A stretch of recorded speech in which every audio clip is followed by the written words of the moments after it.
Durga Jewelers లో gratitude sale flat 50% of on value added offer అన్ని branches కి వర్తిస్తుంది.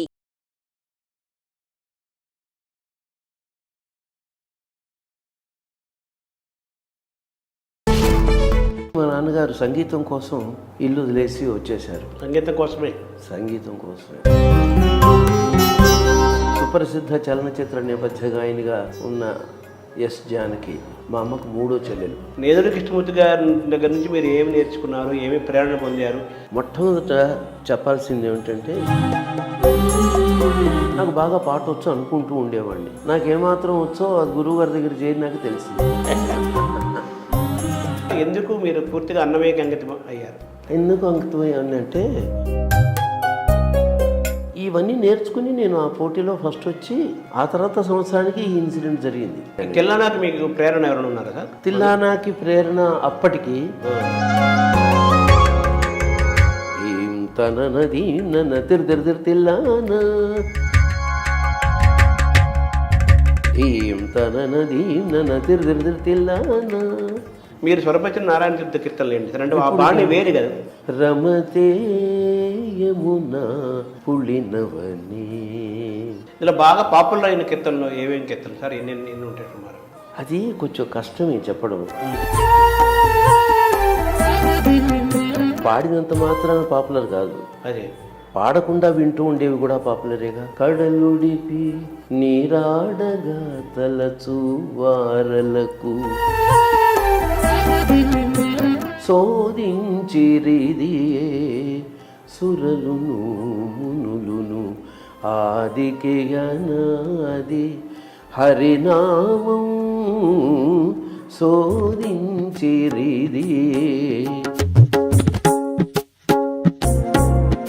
అఖిల లోకైకవంజ హనుమంతుడా. ఇప్పుడు మన అన్నమయ్య ఇన్ని 32,000 సంకీర్తనలు రాశారంటారు. మనకి ఇప్పుడు 32,000 సంకీర్తనలో ఎన్ని యాక్చువల్గా దొరికాయి సార్ మన దగ్గర? దొరికాయి అంటే టీటీడీ వాళ్ళు వాళ్ళ తిప్పలేవో వాళ్ళు పాడి పాపం అనేక విద్వాంసుల సహకారంతో సుమారు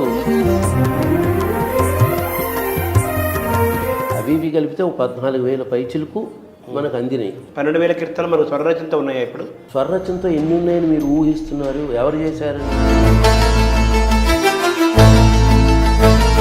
ఇదొక దురభిప్రాయం ప్రతి వాళ్ళకి.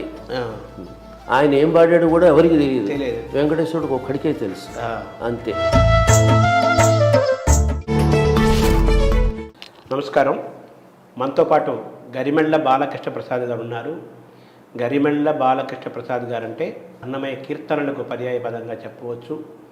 కొన్ని కోట్ల మంది ఎన్నో దశాబ్దాలుగా బాలకృష్ణ ప్రసాద్ గారి అన్నమయ్య కీర్తనలు వింటూ ఆనందానుభూతులు పొందుతూ భక్తి పారవశ్యంతో నిండుతున్నారు.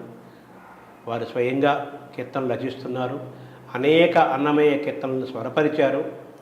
అన్నమయ్య సంకీర్తన యజ్ఞంలో తన జీవితాన్ని ధన్యం చేసుకుంటున్న బాలకృష్ణ ప్రసాద్ గారి యొక్క సంగీత ప్రయాణాన్ని, అన్నమయ్యతో అనుబంధాన్ని, అన్నమయ్యతో అనుభూతుల్ని తెలుసుకునే ప్రయత్నం చేద్దాం. సార్ నమస్కారం. సార్ ఓం నమో వెంకటేశాయ. నమస్కారం. ముందుగా కేంద్ర సంగీత అకాడమీ, నాటక అకాడమీ పురస్కారం ఇటీవల కేంద్ర ప్రభుత్వం ఇచ్చింది. తిరుమల తిరుపతి దేవస్థానం మళ్ళీ మీకు ఆస్థాన సంగీత విద్వాంసులుగా మళ్ళీ ప్రకటించింది ఇటీవలే. మీకు మా తరపున, అందరి తరపున అభినందనలు తెలియజేస్తూ. అంతా వెంకటేశ్వరుడి అనుగ్రహం, అన్నమయ్య దయ. ఈ సంగీతం అనేది మీ కుటుంబంలోకి, మీ ఇంట్లోకి, ఒంట్లోకి ఎలా వచ్చింది సార్? మా కుటుంబంలో తాతల నాటి నుంచి శాస్త్రీయ సంగీతం ఉందని చెప్పాలి. మా నాన్నగారు ఎలా పాడేవారో తెలియదు, కానీ మా పెదనాన్నగారు మంచి హరిదాసు, హార్మోనియం వాయించేవారు. మా నాన్నగారి తమ్ముడు మా బాబాయ్ గారు, ఆయన కూడా చక్కటి గాయకులు. మా నాన్నగారు వాడేవారు, హార్మోనియం చాలా బాగా వాయించేవారు. ఆయన హార్మోనియం వాయిద్యానికి చాలా ఆకర్షణ ఉండేది, పేరు ప్రతిష్టలు ఉండేవి. చాలామంది కోరి ఆయన హార్మోనియం పక్కవాద్యంగా పెట్టుకునేవాళ్ళు హరికథల్లో. నాన్నగారి పేరు గరిమెళ్ళ నరసింహారావు గారు. మా అమ్మగారి నాన్నగారు మాతామహులు, ఆయన చాలా బాగా పాడేవారు. మా నాన్నగారి పాట గురించి మాకేం తెలియదు, మా నాన్నగారు కూడా ఏం చెప్పలేదు. మా నాన్నగారు మా తాతగారు ఒళ్ళో చిన్నతనంలో కూర్చున్న కొన్ని జ్ఞాపకాలు నాకు ఉన్నాయి, కానీ వారి పాట వినలేదు ఎప్పుడు నేను. ఎందుకంటే అంత వివరంగా తెలియలేదు. పెళ్ళి చేసుకునే కొద్ది రోజుల ముందు నుంచి మా అమ్మగారు నాన్నగారు ఒక నిశ్చయానికి వచ్చి పెళ్లి చేసుకోవాలి అనుకుని కోరి చేసుకున్నారు. అంటే వాళ్ళు లవ్ మ్యారేజ్ అని చెప్పాలి. మా నాన్నగారి నాన్నగారు పితామహులు మెదక్ జిల్లా. అక్కడి నుంచి మా నాన్నగారు సంగీతం కోసం ఇల్లు వదిలేసి వచ్చేశారు. సంగీతం కోసమే వచ్చేసి రాజమండ్రిలో ఉన్నారు కొన్నాళ్ళు. అక్కడ కొత్త సంగీతం నేర్చుకున్నారు. అంటే అంతకుముందే సంగీతం వచ్చిన పరీక్షకి అంటూ కొంత సిలబస్ ఉంటుంది కదా, ఆ సిలబస్ ప్రకారం జవాబులు చెప్పకపోతే, అడిగింది పాడకపోతే మళ్ళీ వాళ్ళు పరీక్ష పాస్ అవ్వలేరుగా. సిస్టమేటిక్గా నేర్చుకోవడం అది అట్లాంటిది అన్నమాట. దానికోసం వచ్చారు. మా అమ్మగారు వాళ్ళు అట్లా వచ్చిన సమయంలో పరిచయాలు. అప్పటి నుంచి వాళ్ళు చేసుకోవాలి అనుకున్నారు. మా అమ్మగారు కూడా వయలిన్ నేర్చుకున్నారు మొదట్లో. బాగా పాడేవాళ్ళు సహజంగా. మా అమ్మ చెల్లెలు అంటే very next to my mother పిన్నమ్మ వరలక్ష్మి అని, ఆవిడ కూడా బాగా వయలిన్ నేర్చుకున్నారు. మా అమ్మ ఆ పిన్ని ఇద్దరు బాగా పాడేవాళ్ళు. ఆమె కాదు, మా ఇంట్లో మా పిన్నులు అందరూ బాగా పాడేవాళ్ళు. ఈనాడు సుప్రసిద్ధ చలనచిత్ర నేపథ్య గాయనిగా ఉన్న ఎస్ జానకి సినిమా ప్లేబ్యాక్ ఆర్టిస్ట్ మా అమ్మకు మూడో చెల్లెలు. మా పిన్ని సొంత పిన్ని. ఆ పిన్నికి అక్క ఇంకో పిన్ని నాకు రాధ, మల్లాది రాధ. ఇప్పుడు కూడా ఉన్నారు ఆవిడ. 90 years దగ్గరికి వస్తున్నారు. మా జానకి ఇప్పుడు 85 ఉన్నారు ఈజీగా. మా అమ్మకి నాకు 20 ఏళ్ళే తేడా. ఇప్పుడు నేను 75. మా అమ్మ బతుకుంటే సరిగ్గా 95 ఏళ్ళ వయసు ఉండేది. ఇప్పుడు నేను వైజాగ్లో రాధ పిన్ని అన్నానే, ఆవిడ 90 ఏళ్ళు. అలా మా పిన్నులు వీళ్ళందరూ కూడా బాగా పాడేవాళ్ళు. జానకి తర్వాత సరోజ అని ఉండేది, ఆ సరోజ పిన్ని కూడా బాగా పాడేది. అందరిలోకి చివరి ఆవిడ శారద. మేము చిట్టి చిట్టి అంటూ ఉంటాం ఇంట్లో. మెడ్రాస్లో ఆవిడ ఉన్నారు, నాకన్నా 3.5 ఏళ్ళు పెద్దది ఆవిడ. అంటే ఇప్పుడు ఇంకొక 1 year పైన తక్కువ, ఈ 80కి. అలా ఇంట్లో అందరూ పాడేవాళ్ళు, వయలిన్ వాయించేవాళ్ళు ఉండేవాళ్ళు. మా నాన్నగారు హార్మోనియం వాయించేవారు, పాడేవారు. పుట్టిన మొదలు నాకు సంగీతం సహజంగా సహజంగా శ్వాస ఎలాగో అలాగ సంగీతం. అంటే తల్లి వైపు నుంచి తండ్రి వైపు నుంచి మీ కుటుంబాల్లో సంగీతం అనేది సహజంగా మీ ఇళ్లలో ఉన్నది. అది మీకు కూడా చాలా సహజంగా తెలుగు మాటలు వచ్చినట్లుగా సంగీతం కూడా అలా పుట్టుకతో వచ్చేసింది. అది సంగీతపు ఇది వచ్చేసింది. అంటే ఈ గురుముఖత సంగీతం నేర్చుకోవడం అనేది ఎప్పుడు మొదలైంది సార్ మీకు? గురుముఖత అంటే ఆ ప్రాథమికంగా కూడా గురుముఖత నేర్చుకోవడం అనేది తల్లిదండ్రుల దగ్గరే. అక్కడ ఒక తల్లిదండ్రుల దగ్గర ఒక స్థాయి వరకు నేర్చుకున్నాకనే బయట నేర్చుకోవడం సంభవించింది. నాకు దాదాపు 19 ఏళ్ళ వయసులో మ్యూజిక్ డిప్లొమా పరీక్ష కట్టాను. అప్పుడు ఆ డిప్లొమా కోర్స్ అంతా మా అమ్మ మా పిన్ని వాళ్ళే నేర్పారు నాకు ఇంట్లో. వేరే బయట గురువు ఎక్కడికి వెళ్ళలేదు. నేను ఇంటి సంగీతంతోనే డిప్లొమా పాస్ అయినాను. ఆ తర్వాత ఇప్పుడు నేను 76లో గురువుగారు నేదునూరి గారి పరిచయం. వారు ఆల్ ఇండియా రేడియో రికార్డింగ్లో నా పాట విని, నా గొంతు విని చాలా సంతోషించి, అప్పుడు తిరుమల తిరుపతి దేవస్థానం వారు కొత్తగా ఒక స్కాలర్షిప్ స్కీమ్ పెట్టారు అన్నమాచార్య కీర్తన ప్రచారానికని. అది మామూలుగా మాట్లాడుతూ కూర్చుంటే లౌంజ్లో గురుగారు నేదునూరి గారు ఆ విషయం బయట పెట్టారు. వెంటనే నేను వచ్చేస్తానండి అన్నాం. ఎందుకు, నీకు ఉద్యోగం ఉంది కదా ఇక్కడ. అప్పుడు నేను టైపిస్ట్గా పనిచేస్తూ ఉండేవాడిని హైదరాబాద్. పెన్గ్విన్ టెక్స్టైల్స్ అని ఒక యార్న్ ఫ్యాక్టరీ హైదరాబాద్లో తార్నాక అవతల కొంచెం ముందుకెళ్ళినాక ఆ ఏరియా బస్ స్టాప్కి అది ఎండింగ్ పాయింట్ ఆ రోజుల్లో. ఇప్పుడు అలా వెళ్ళిపోతున్నాను, ఇంకా ముందుకు వెడుతుంది. ఉప్పల్ దగ్గర అక్కడ ఉండేది పెన్గ్విన్ టెక్స్టైల్స్ అని, అందులో ఉద్యోగం చేసేవాడిని. అప్పుడు నీకెందుకు ఉద్యోగం చేస్తున్నావు కదా, నీకేం అవసరం అన్నారు. అలా కాదండి, మీరు చెప్తున్నారు కదా, మీ ముఖత సంగీతం నేర్చుకోవడం మహాభాగ్యం. అన్నమయ్య కీర్తనలు మేము చేసిన ట్యూన్లు నేర్పించారు, ఇప్పుడు రికార్డింగ్లో పాడాం, అద్భుతంగా ఉన్నాయి. అటు అన్నమయ్య పాటలు ఇటు సంగీతం రెండూ నేర్పుతారు మీరు ఏకకాలంలో. అప్పటికే నేదురు గారు లబ్ధ ప్రతిష్ఠ కదా. అయ్యో, ఆయన ఇప్పుడు అదే ఆయన నాకన్నా 20 ఏళ్ళు 21 ఏళ్ళు దగ్గర పెద్దవారు. 20 ఏళ్ళు పెద్దవాడు. మా నాన్నగారు అంతే, అదే 20. మా నాన్నగారు సరిగ్గా 21 ఏళ్ళు మా నాన్నగారికి నాకు. ఈయనంతే. మా అమ్మగారికి నాకు 20 ఏళ్ళు తేడా. ఈయన కూడా అంతే. నేదురు కృష్ణమూర్తి గారు 1927లో పుట్టారు. అది అలా అంత మా నాన్నగారి వయసే. అదే నేదురు కృష్ణమూర్తి గారితో మీరు ప్రయాణం చేయాలనుకున్నారు కదా, ఆయన ద్వారా సంగీతం నేర్చుకోవాలనుకున్నారు కదా, అన్నమయ్య గురించి తెలుసుకోవాలనుకున్నారు కదా. అంటే ఆయన దగ్గర ఆయన శిష్యుడిగా మీరు ఒక లబ్ధ ప్రతిష్ఠుడు, చాలా గొప్పవారు కదా, ఆయన శిష్యుడిగా చేరాలని ఒక ఆలోచన, లేకపోతే ఎందుకని మీకు అనిపించింది?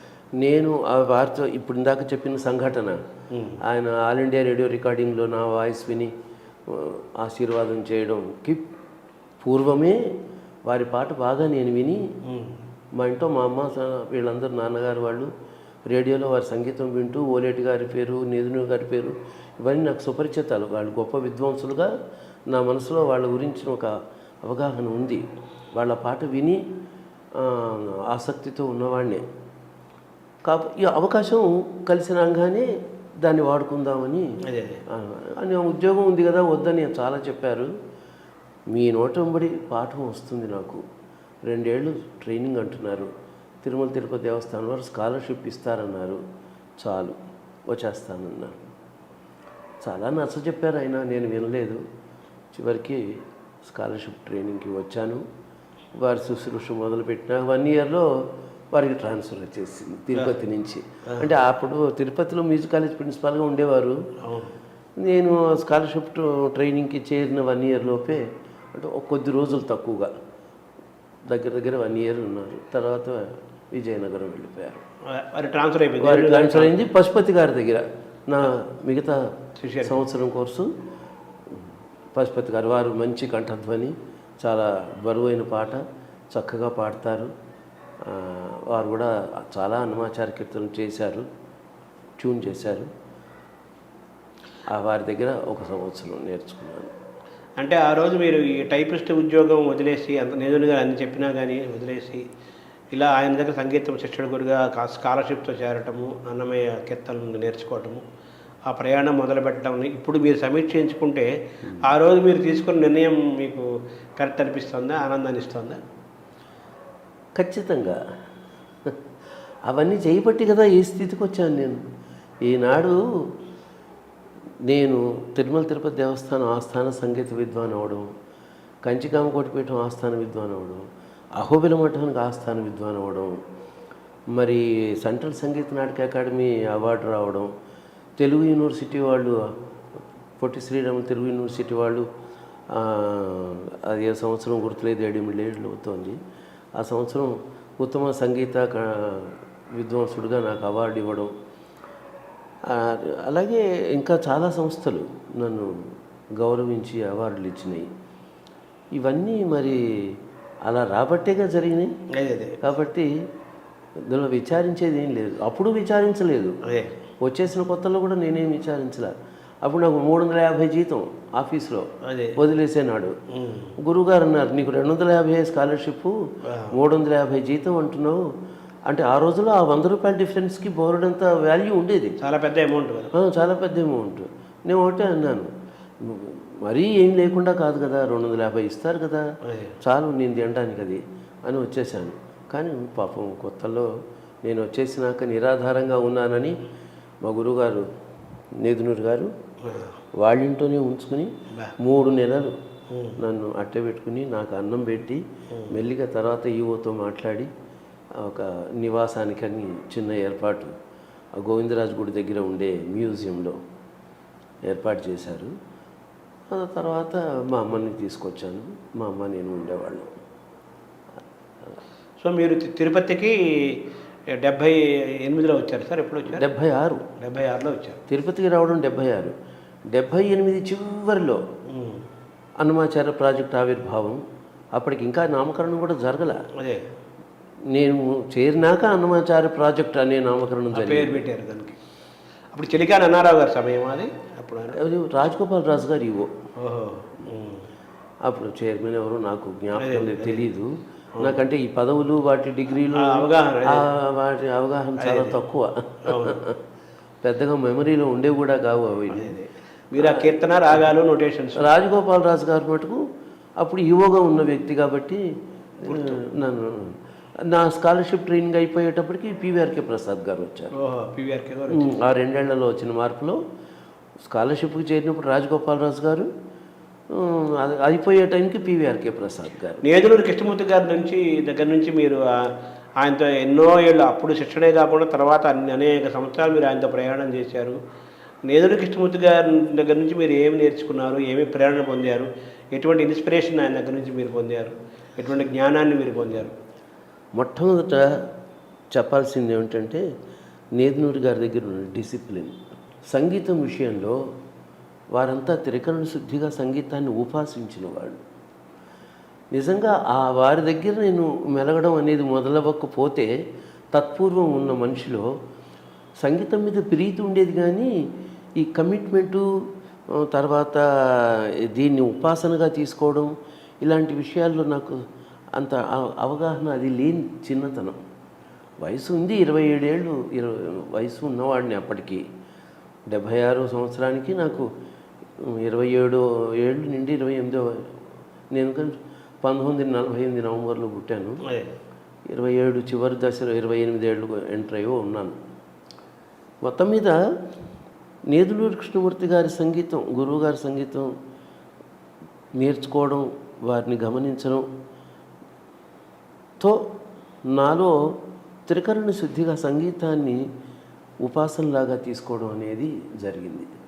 తత్పూర్వం ఊరికే పాడుకుంటూ ఉండేవాడిని, అందరూ నేర్చుకుంటూ ఉండేవాళ్ళు, పాడుకునేవాళ్ళు, పాడుతూ ఉండేవాడిని. నాకు బాగా పాట వచ్చు అనుకుంటూ ఉండేవాడిని.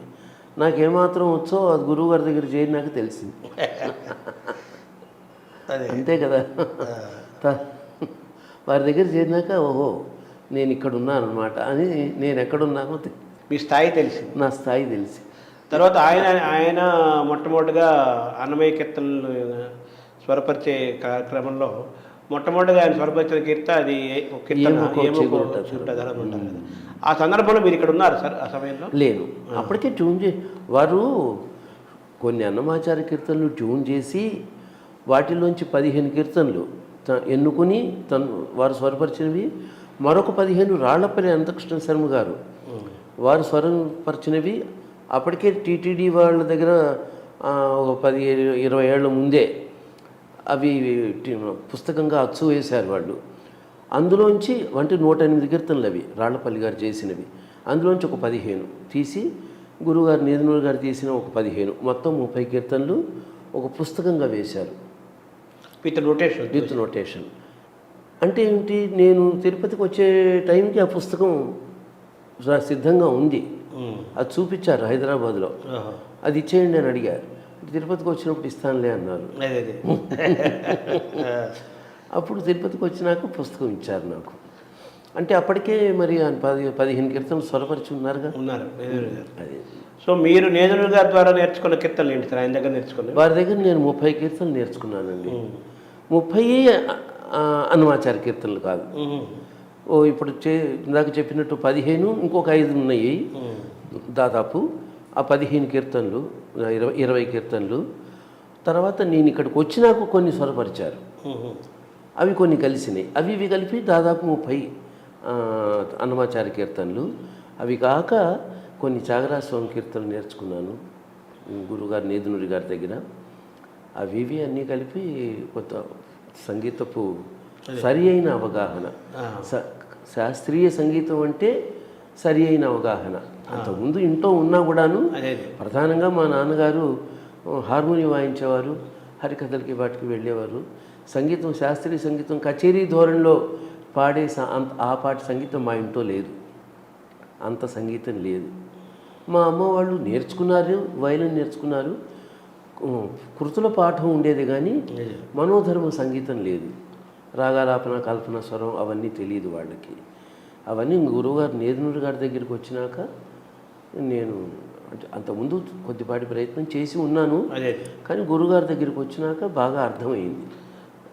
అంటే ఈ శాస్త్రీయ సంగీతం అనే దానిలోనూ శాస్త్రీయత అన్నది ఏంటో మీరు మొట్టమొదటి తెలుసుకున్నారు నేదునూరి గారి ద్వారా. అంతే కదా. నిజంగా కరెక్ట్గా ఒక మాటలో చెప్పాలంటే నేదునూరి కృష్ణమూర్తి గారు గురువు గారి దగ్గరికి వచ్చినాకే నాకు సంగీతం గురించి ఒక సరి అయిన అవగాహన ఏర్పడింది.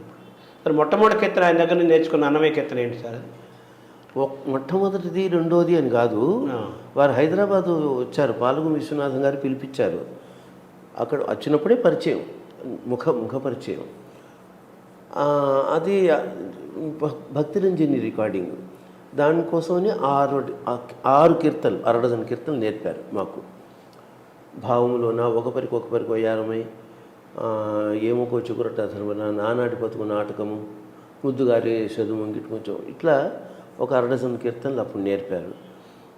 అదే ఒకదాని మించి ఒకటి చేసిన ట్యూన్స్ నన్ను విపరీతంగా ఆకట్టుకుని వదిలేయాల్సిందే, ఉద్యమం వచ్చేయాల్సిందే అనుకున్నాను. ఒకరి వయ్యారు లాగానే. అలా అన్నీ నాకు చాలా ఇష్టమైనవే. కంటి శుక్రవారం అవన్నీ అప్పుడు నేర్చుకున్నవే. స్కాలర్షిప్ స్టూడెంట్గా ఆయన దగ్గర అడుగుపెట్టే లోపే ఇవన్నీ వచ్చినాయి వారి ద్వారానే. ఇప్పుడు ఆయన స్వరరచన ఎన్నో చేశారు, స్వరరచన చాలా కీర్తనగా ఆయన స్వరకల్పన చేశారు. 200 అన్నమాచార్య కీర్తనలు వారు స్వరపరిచారు. మీరు ఆయన కంటే ఎక్కువ చాలా చేశారు. తర్వాత మీ జీవితం మిగతా వాగ్గేయకాన్ని నేర్చుకున్నప్పటికీ కూడా మీరు ఎక్కువ కంపారిజన్ కాదు నేను చెప్తుంది, మీరు ఎక్కువ అన్నమయ్యకి అంకితం అయ్యారు కదా. ఎందుకు మీరు పూర్తిగా అన్నమయ్యకి అంకితం అయ్యారు? ఎందుకు అంకితమయ్యానంటే, ఒకటి అన్నమాచార్యులు అంటే నిజానికి గురువుగారు నేదునూరి గారిది భక్తిరంజని పాడకముందే, 1 సంవత్సరం ముందే తిరుమల తిరుపతి దేవస్థానం వారు నిర్వహించిన ఆల్ ఇండియా రేడియో అన్నమాచార్య కీర్తనల పోటీలో నేను పాల్గొని నేను ఫస్ట్ వచ్చాను. విజయవాడలో జరిగినాయి పోటీలు. అప్పుడు ఆ సందర్భంగా నేను ఒక 3-4 కీర్తనలు అన్నమయ్యవి నేర్చుకున్నాను. హైదరాబాద్లో మాలతి పద్మనాభరావు గారిని ఒక విద్వాంసురాలు ఆవిడ ఉండేవారు, నేనంటే చాలా అభిమానం. ఆవిడ మాకు బాగా సన్నిహితురాలు.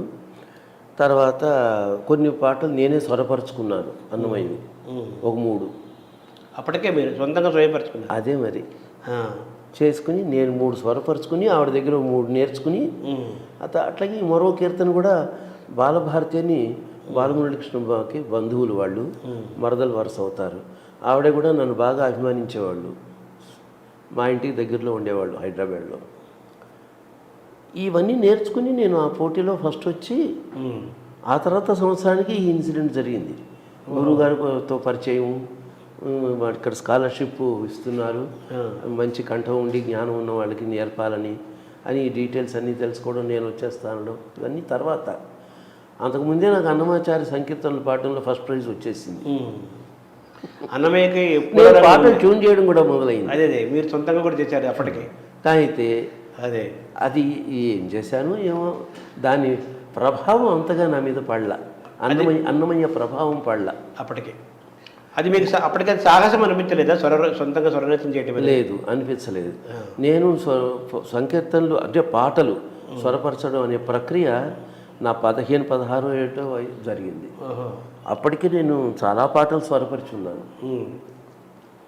మా అమ్మగారి కోరిక పైన కొన్ని లలిత సంగీతం పాటలు అవి పత్రికల్లో వస్తూ ఉంటాయి కదా, వారపత్రికల్లో, వాటిలో అవి దాంట్లో తనకు నచ్చినవి ఏవో నాకు ఇచ్చి ట్యూన్ చేయమంటూ ఉండేది. అలా ఒకసారి ఒక పాట నాకు ఇచ్చి, చాలా బాగుందిరా, ట్యూన్ ఉంటే బాగుంటుంది పాడుకోవడానికి అనేది. అది పెద్ద పని అన్నట్టుగా క్యాజువల్గా ట్యూన్ చేశాను. చాలా బాగుంది అనుకుంది. సరే పాడుకో అయితే అన్నాను. అది వాళ్ళు బాగుంది అనడంతో నేను ట్యూన్ చేస్తానన్నమాట. బాగా అనిపించింది నాకు, ఆత్మవిశ్వాసం పెరిగింది, వచ్చింది.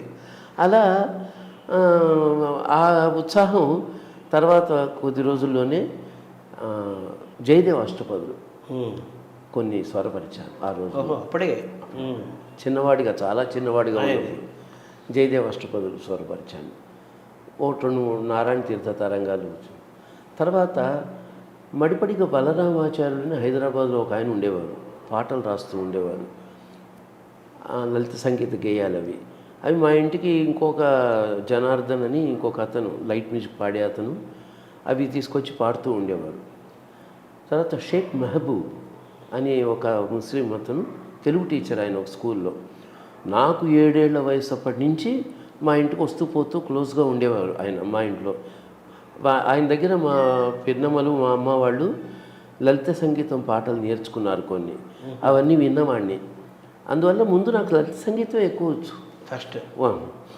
అలా విని విని విని ఉన్న పాట జ్ఞానం వినికిడి సహజంగా నాలో ఉన్న కంపోజింగ్ అనే ఆర్ట్కి కొంత ప్రోత్సాహం ఇచ్చింది.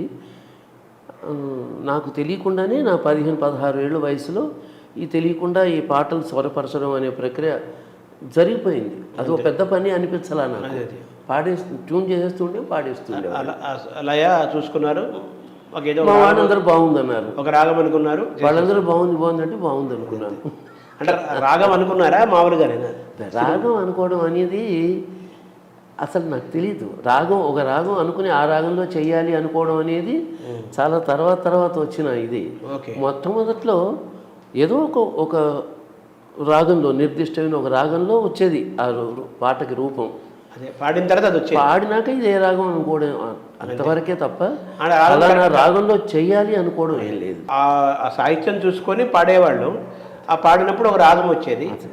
ఆ రాగం పర్ఫెక్ట్గా శాస్త్రీయంగా ఉండేది, ఫిట్ అయిపోయి ఉండేది ఆ రాగానికి, ఆ లక్షణాలు ఉంటుంది. ఎందుకంటే సిస్టమేటిక్ సంగీతం వింటూ ఉన్నాను కదా చిన్నప్పటి నుంచి ఇంట్లో.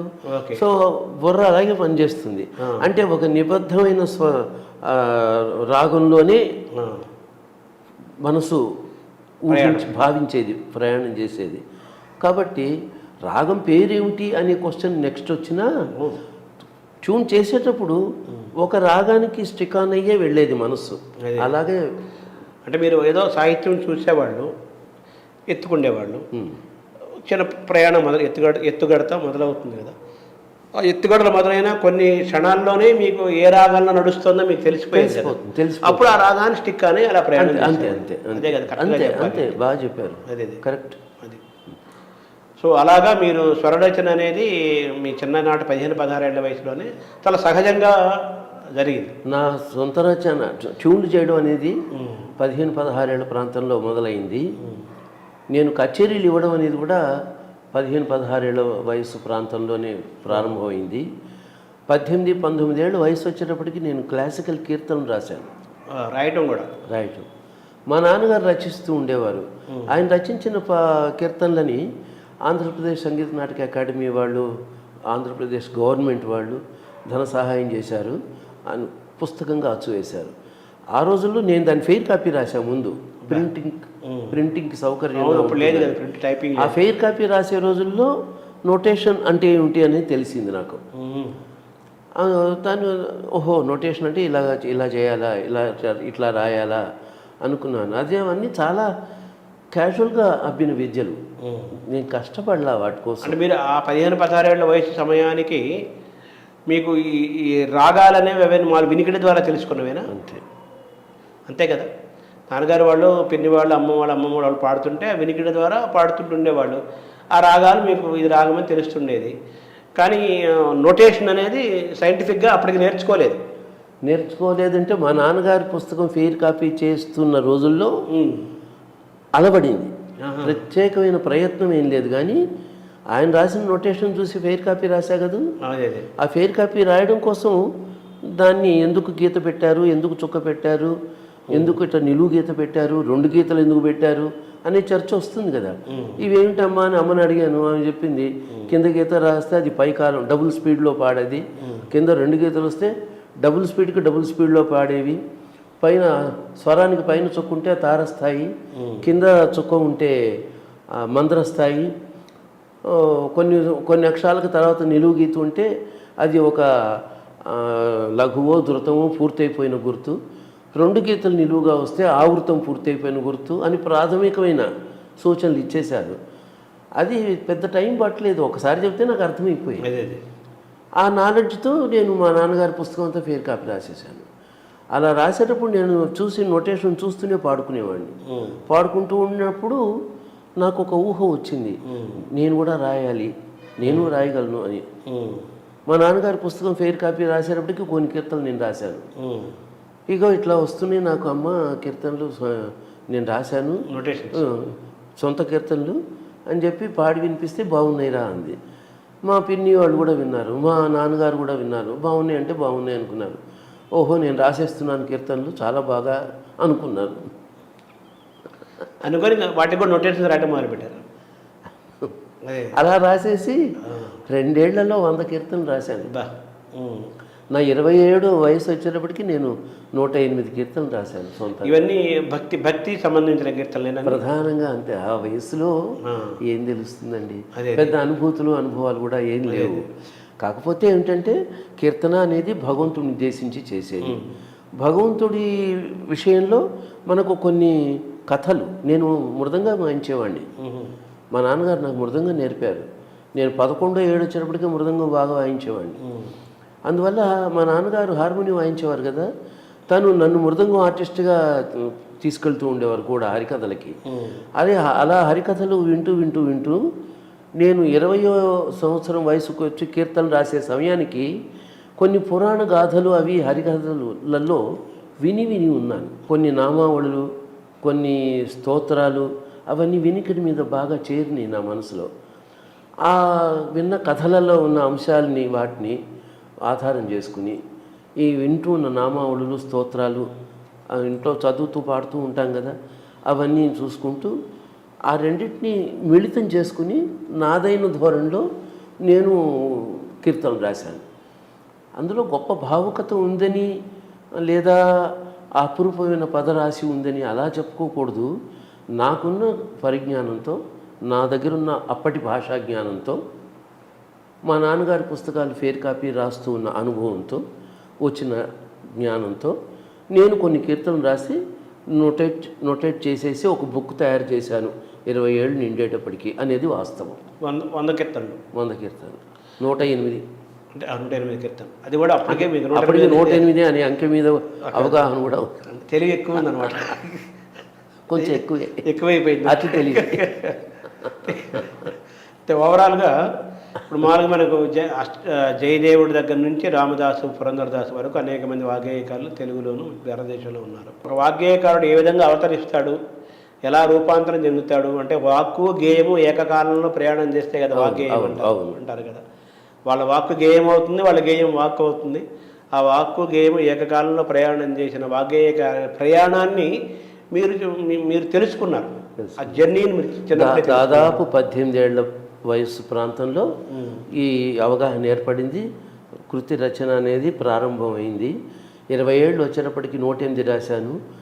మరొక 2 ఏళ్లలోపే మరొక 108 కూడా రాశాను. అది గొప్ప విషయం. అంటే నాకు 25 ఏళ్ళు కూడా రాకుండానే 200 కీర్తన. అందులో ఏముంది, ఎంత గొప్ప నన్ను అడగద్దు. అది వేరే. ముందు రాయటం అనేది, సంగీతం రాయడం అనే ఆలోచన రావడం, అదే ఆ రచన ప్రక్రియ చేపట్టడం, ఓపికగా వాటన్నిటినీ ఒక అందమైన పద్ధతిలో పొందికగా చాలా మటుకు పోయినాయి నిజానికి ఇప్పుడు. కానీ 50-60 దాకా మిగిలినాయి ఉన్నాయి వాటిల్లో. అప్పుడు రచనలు 50-60 దాకా ఇప్పటికీ నేను కాపాడుకోగలిగా. మీరు సొంతంగా రాసిన ఇప్పటివరకు ఎన్ని రాసి ఉంటారు సార్? నేను సొంతంగా రాసిన కీర్తనలన్నీ 400 దాకా ఉంటాయండి. స్వరపరిచారు అన్నిటి? కొన్ని రికార్డు కూడా అయినాయి. సంగీత కంపెనీను ఉండేది ఒక 25 ఏళ్ల క్రితం వరకు, 20 ఏళ్ల క్రితం వరకు బాగా ప్రసిద్ధంగా ఉండేది. ఇప్పుడు కూడా ఉంది, అయితే వాళ్ళు కన్నడం మీద కాన్సన్ట్రేట్ చేస్తున్నారు. ఒకప్పుడు తెలుగు చాలా భక్తి పాటలు, జానపద గేయాలు, క్లాసికల్ రికార్డ్స్ అవి చేశారు వాళ్ళు. వాళ్ళకి నేను 2 క్లాసికల్ ఆల్బమ్స్ చేశాను. ఎప్పుడు 30 ఏళ్ల క్రితం. వాటిలో మా నాన్నగారు రచించిన కీర్తనలు 2, నేను రచించిన కీర్తనలు, ఒక కీర్తన, ఒక తిల్లానా. తిల్లానా కూడా చేశారు. శ్రీకనక దుర్గమ్మ అని ఒక కీర్తన, ఒక మోహన్ రాగం తిల్లానా, ఆ రెండు కూడా అందులో పాడాను. తిల్లానాకి మీకు ప్రేరణ ఎవరైనా ఉన్నారా సార్? తిల్లానాకి ప్రేరణ అప్పటికి బాలమురళీకృష్ణ తిల్లానాలు విన్నాను, అవి బాగా నన్ను ఆకర్షించినాయి. తర్వాత డిప్లొమా కోర్సులో కూడా సిలబస్లో ఉండేవి. తధీం ధీం తత నన్ను ధీం అని ఆ ఫరజ్ రాగంలో కిరణ్ తిల్లానా, అది కూడా నాకు బాగా నచ్చేది. బాలమురళి గారి తిల్లానాలు కూడా విన్నాను. ఆ విన్న ఆ ఊపు అవి మనసులో పనిచేసినాయి. నాదైన ధోరణిలో ఎక్కువ రాయలా. ఇప్పటికీ నేను రాసిన తిల్లానాలు 4 ఉంటాయి అంతే. కాకపోతే అప్పుడు రికార్డ్ చేశాను. ఈ మొట్టమొదటి మోహన్లో చేశారు, మొట్టమొదటి వచ్చింది, చేశారని కూడా వచ్చింది అనాలి. ధీం తన ధీం నన్న తిర్ తిల్లాన తిల్లాన తిల్లాన ధీం తన ధీం నన్న తిర్ తిల్లాన అని వస్తుంది మోహన్ రాగం తిల్లాన. అదే మీరు చిన్నప్పుడే కొన్ని స్వరపరిచారు అన్నారు కదా ఇక్కడ కీర్తనలు, వాటిల్లో నారాయణ తీర్థ కీర్తనలు కూడా 2 స్వరపరిచారు అన్నారు కదా మీరు. మీరు స్వరపరిచిన నారాయణ తీర్థ కీర్తనలు ఏంటి? రెండు బాణి వేరు కదా, ఇప్పుడు జ్ఞాపకం లేవు. చేశాను. జయదేవ అష్టపదులు కూడా ట్యూన్ అదే చెప్పారు.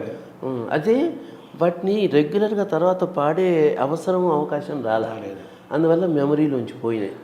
నేను ఎందుకు నారాయణ తీర్థులు ప్రత్యేకంగా అంటున్నానంటే మన వాగ్గేయకారులంతా ఒక విధానం పద్ధతి కదా. రమతే యమునా పుళినవని ననన మురారి రథునా రమతే యమునా పుళినవని అని ఇది అష్టపది. మోహన్ అప్పుడు అవును, అప్పుడు చేసింది. అప్పుడు ఎంత అప్పుడు దాదాపు 60 ఏళ్ళు అవుతోంది కదా, 55 ఏళ్ళ క్రితం. తర్వాత అవి పాడే అవసరం రాలేదు నాకు. మళ్ళీ ప్రిజర్వ్ చేసుకోలేదు. ప్రిజర్వ్ చేశాను కొన్నాళ్ళు.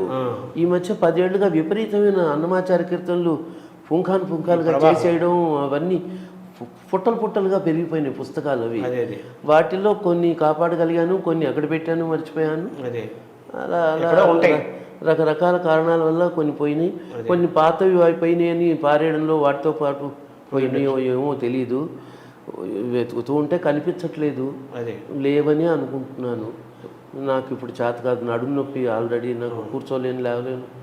మనకి అంత శ్రమ తీసుకుని వెతుక్కుని ఎవరికన్నా ఎవరి చేతనన్నా చేయిద్దామంటే కూడా పిల్లలు ఉండేటప్పుడు కొంతవరకు చేశాను. వాళ్ళు కూడా ఇప్పుడు 10-12 ఏళ్ళుగా దూరంగా ఉంటున్నారు.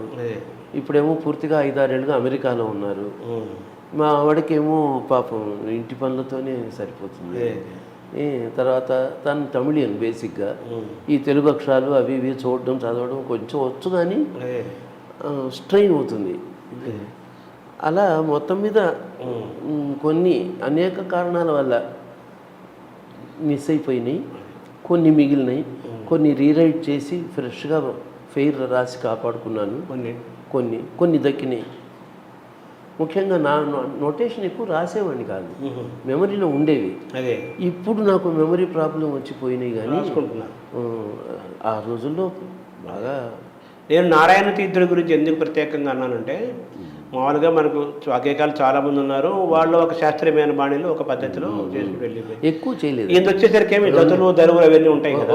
ఉన్నమాట ఒకటి చెప్పాలి, తరంగాలు అష్టపదులు అనగానే నేనేం పుంఖాలుగా ఏం చేయలే. ఓ 3-4 ఉంటాయి, ఓ 3-4 జయదేవ్ అష్టపదులు, 3-4 తరంగాలు. అన్నమయ్య రోజు వస్తే అలా మీకు అన్నమయ్యతో ప్రారంభం, అన్నమయ్య జీవితంలో ముందే ప్రారంభం. 75లో అన్నమయ్య అన్న పరిచయం, ఆ పేరు పరిచయం ఏర్పడింది. ఆ సంకీర్తనలు పాడి ఫస్ట్ ప్రైజ్ తెచ్చుకున్నాను. ఇదే తిరుమల తిరుపతి దేవస్థానం వాళ్ళు ఇచ్చారు. 76లో నేను స్కాలర్షిప్ ట్రైనింగ్కి వచ్చాను. 78లో ట్రైనింగ్ పూర్తయింది. తర్వాత అన్నమాచార్య ప్రాజెక్టు పెట్టారు. అన్నమాచార్య ప్రాజెక్ట్ అనే నామకరణం కూడా 79 ప్రారంభ దశలో ఆ పేరు స్థిరపరిచారు. పేరు పెట్టకముందే నేను ఆ సంస్థలో చేరిపోయా. ముందు టీటీడీలో ఉద్యోగం ఇచ్చేశారు. టీటీడీలో ఉద్యోగం ఇచ్చినాక 10 రోజుల తర్వాత అన్నమాచార్య ప్రాజెక్ట్ అనేది. అప్పుడు ఆ రోజుల్లో ప్రాజెక్ట్ అంటే ఏదో నాగార్జున సాగర్ ప్రాజెక్ట్ అని అన్నట్టుగా ఉంది. అన్నమాచార్య ప్రాజెక్ట్ అంటే అని చర్చలు కూడా వచ్చినాయి. పివిఆర్కే ప్రసాద్ గారిని కొంతమంది గేలి చేశారు కూడా, ఏమిటండి ప్రాజెక్ట్ అని పేరు పెట్టారు. బాక్రానంగల ప్రాజెక్ట్ అట్లా అవన్నీ ఉదహరించి అట్ట పెట్టారంటే భగవంతుడు ఎలా చూపించాడు ఉండనియండి అన్నాడు ఆయన సింపుల్గా. సో పివిఆర్కే ప్రసాద్ గారు మిమ్మల్ని తీసుకున్నారా టీటీడీలో? నాకు ఉద్యోగం ఇచ్చింది ఆయన. నన్ను స్కాలర్షిప్ ట్రైనింగ్లో ఎన్నుకున్నప్పుడు రాజగోపాలరాజు గారు నాకు ఉద్యోగం ఇచ్చింది పివిఆర్కే ప్రసాద్. అంటే అన్నమయ్య ప్రాజెక్టులో తీసుకుంది కూడా ఆయనే ఆ టైంలో, ఆయన టైంలోనే, అంతే కదా. తర్వాత నేదులు గారి అది మనం ముందాక మాట్లాడుకున్నాం కదా, తెలంగాణలో ఏమోకో చిగురుట ధర్మం ఇస్తారు నిండాను. దాని గురించి ఆయన చెప్తూ ఇది మొట్టమొదట నేను స్వరపరిచింది మా కామచెట్టి శ్రీనివాస్ గారు సాహిత్యాన్ని ఇచ్చారు. అన్నమయ్య సాహిత్యం నాకు ఎందుకు అర్థమవ్వలేదు, పెద్దగా ఎక్కట్లేదు, చాలా రోజులు నాకు పెద్దగా దాని దగ్గర కాలేకపోయాను. సడన్గా ఓ రోజు ఎందుకో చూస్తే దీన్ని తెలియజేశాను. ఈ సాహిత్యం నాకు చాలా బాగా నచ్చింది. ఇదే ఏమోకో చిగురుట అధరమున ఎడనెడ కస్తూరి నిండెను భామిని విభునకు వ్రాసిన పత్రిక కాదు కదా అని ఈ సాహిత్యం అంతా నాకు చాలా బాగా నచ్చింది అని అనుకుంటూ అలాగా నన్ను వెంటాడింది. తెలంగాణలో అది వచ్చింది. ఇదంతా నేను స్వరపరిచినట్టుగా నేను భావించటం లేదు. సాక్షాత్ వెంకటేశ్వర స్వామి ఈ కీర్తన స్వరపరిచాడు అని నేను ఇప్పటికీ ఎప్పటికీ నమ్ముతాను. నేదుడు గారు అన్నారు కదా, నేను కూడా నమ్ముతాను సార్. ఎందుకంటే ఆయన క్లాసికల్ కర్ణాటక సంగీతం పాడడంలో కొమ్ములు తిరిగిన కళాకారుడు, కొమ్ములు తిరిగిన అని చెప్పాలి. మ్యూజిక్ అకాడమీలో ఆయనకున్న గౌరవం ఇంత అంత కాదు అప్పటికే. అటువంటి క్లాసికల్ విద్వాంసుడు తెలంగు అనేది ఆ కర్ణాటక సంగీత విద్వాంసులు పాడడం చాలా తక్కువ. తెలంగు రాగాన్ని అది హిందుస్థానీ రాగం బేసికల్గా. లైట్ మ్యూజిక్ వాళ్ళు ఎక్కువ పాడేవాళ్ళు. నేదునూరు గారికి లైట్ మ్యూజిక్కి దూరం ఎక్కువ, అందరికీ తెలిసిన విషయం. అటువంటి వ్యక్తి తెలంగు రాగంలో ఆ పాట ట్యూన్ చేయాలన్న సంకల్పం రావడం, అది వెంటనే చాలా బాగుందని అందరూ ఆమోదించడం, వెంటనే రేడియో స్టేషన్లో పాడడం, ఇంతలోనే స్కాలర్షిప్ ట్రైనింగ్ ఇచ్చి అన్నమాచార్య సంకీర్తనలు బాగా ప్రచారం చేయాలి అని టీటీడీ సంకల్పించడం, ఇవన్నీ వరుసను జరిగిపోయినాయి. అంటే ఆ పాట ఎంత బాగా వచ్చిందో, దాని ప్రభావం ఎంత ఉందో ఈ అన్నమయ్య పాటల స్వరపరిచే ప్రక్రియలో, అవన్నీ మనం అర్థం చేసుకోవాలి. కాబట్టి దైవ సంకల్పంతో పరమాత్ముడి ఇచ్ఛ ప్రకారం గురువుగారు స్వరపరిచారు అని అనుకోవడం 100కి 100 పాళ్ళు నిజం. అలాగే ఆయన స్వరపరిచిన వాటిలో నానాటి బతుకు దాని గురించి కూడా ఆవిడ ఎంఎస్ సుబ్బలక్ష్మి ఈ ఒక్కదానికే సంగీత కళ అనేది బిరుదు ఇవ్వచ్చని ఆవిడ ఎంఎస్ సుబ్బలక్ష్మి లాంటి వాళ్ళు అంటాము. ఆయన దగ్గర 5 ఎన్నో కీర్తనలు నేర్చుకోవడం కూడా జరిగింది, అన్నమయ్య జరిగింది కదా. ఆవిడ ఆస్థాన విద్వాంసరాలుగా నియామకమైన సందర్భంలో అవన్నీ తలుచుకున్నప్పుడు మీరు కూడా ఎన్నో స్వరరచనలు చేశారు కదా. నేదుడు గారి స్వరరచన పరంగా ఆయన దగ్గర నుంచి మీరు ఏమైనా నేర్చుకున్నారు? నేదుడు గారి దగ్గర నుంచి నేదుడు గారు దగ్గర నేను చేరేటప్పటికే వారు 25-30 కీర్తనలకి స్వరపరచడం అన్నమయ్య పాటలుగా చెప్పాను కదా.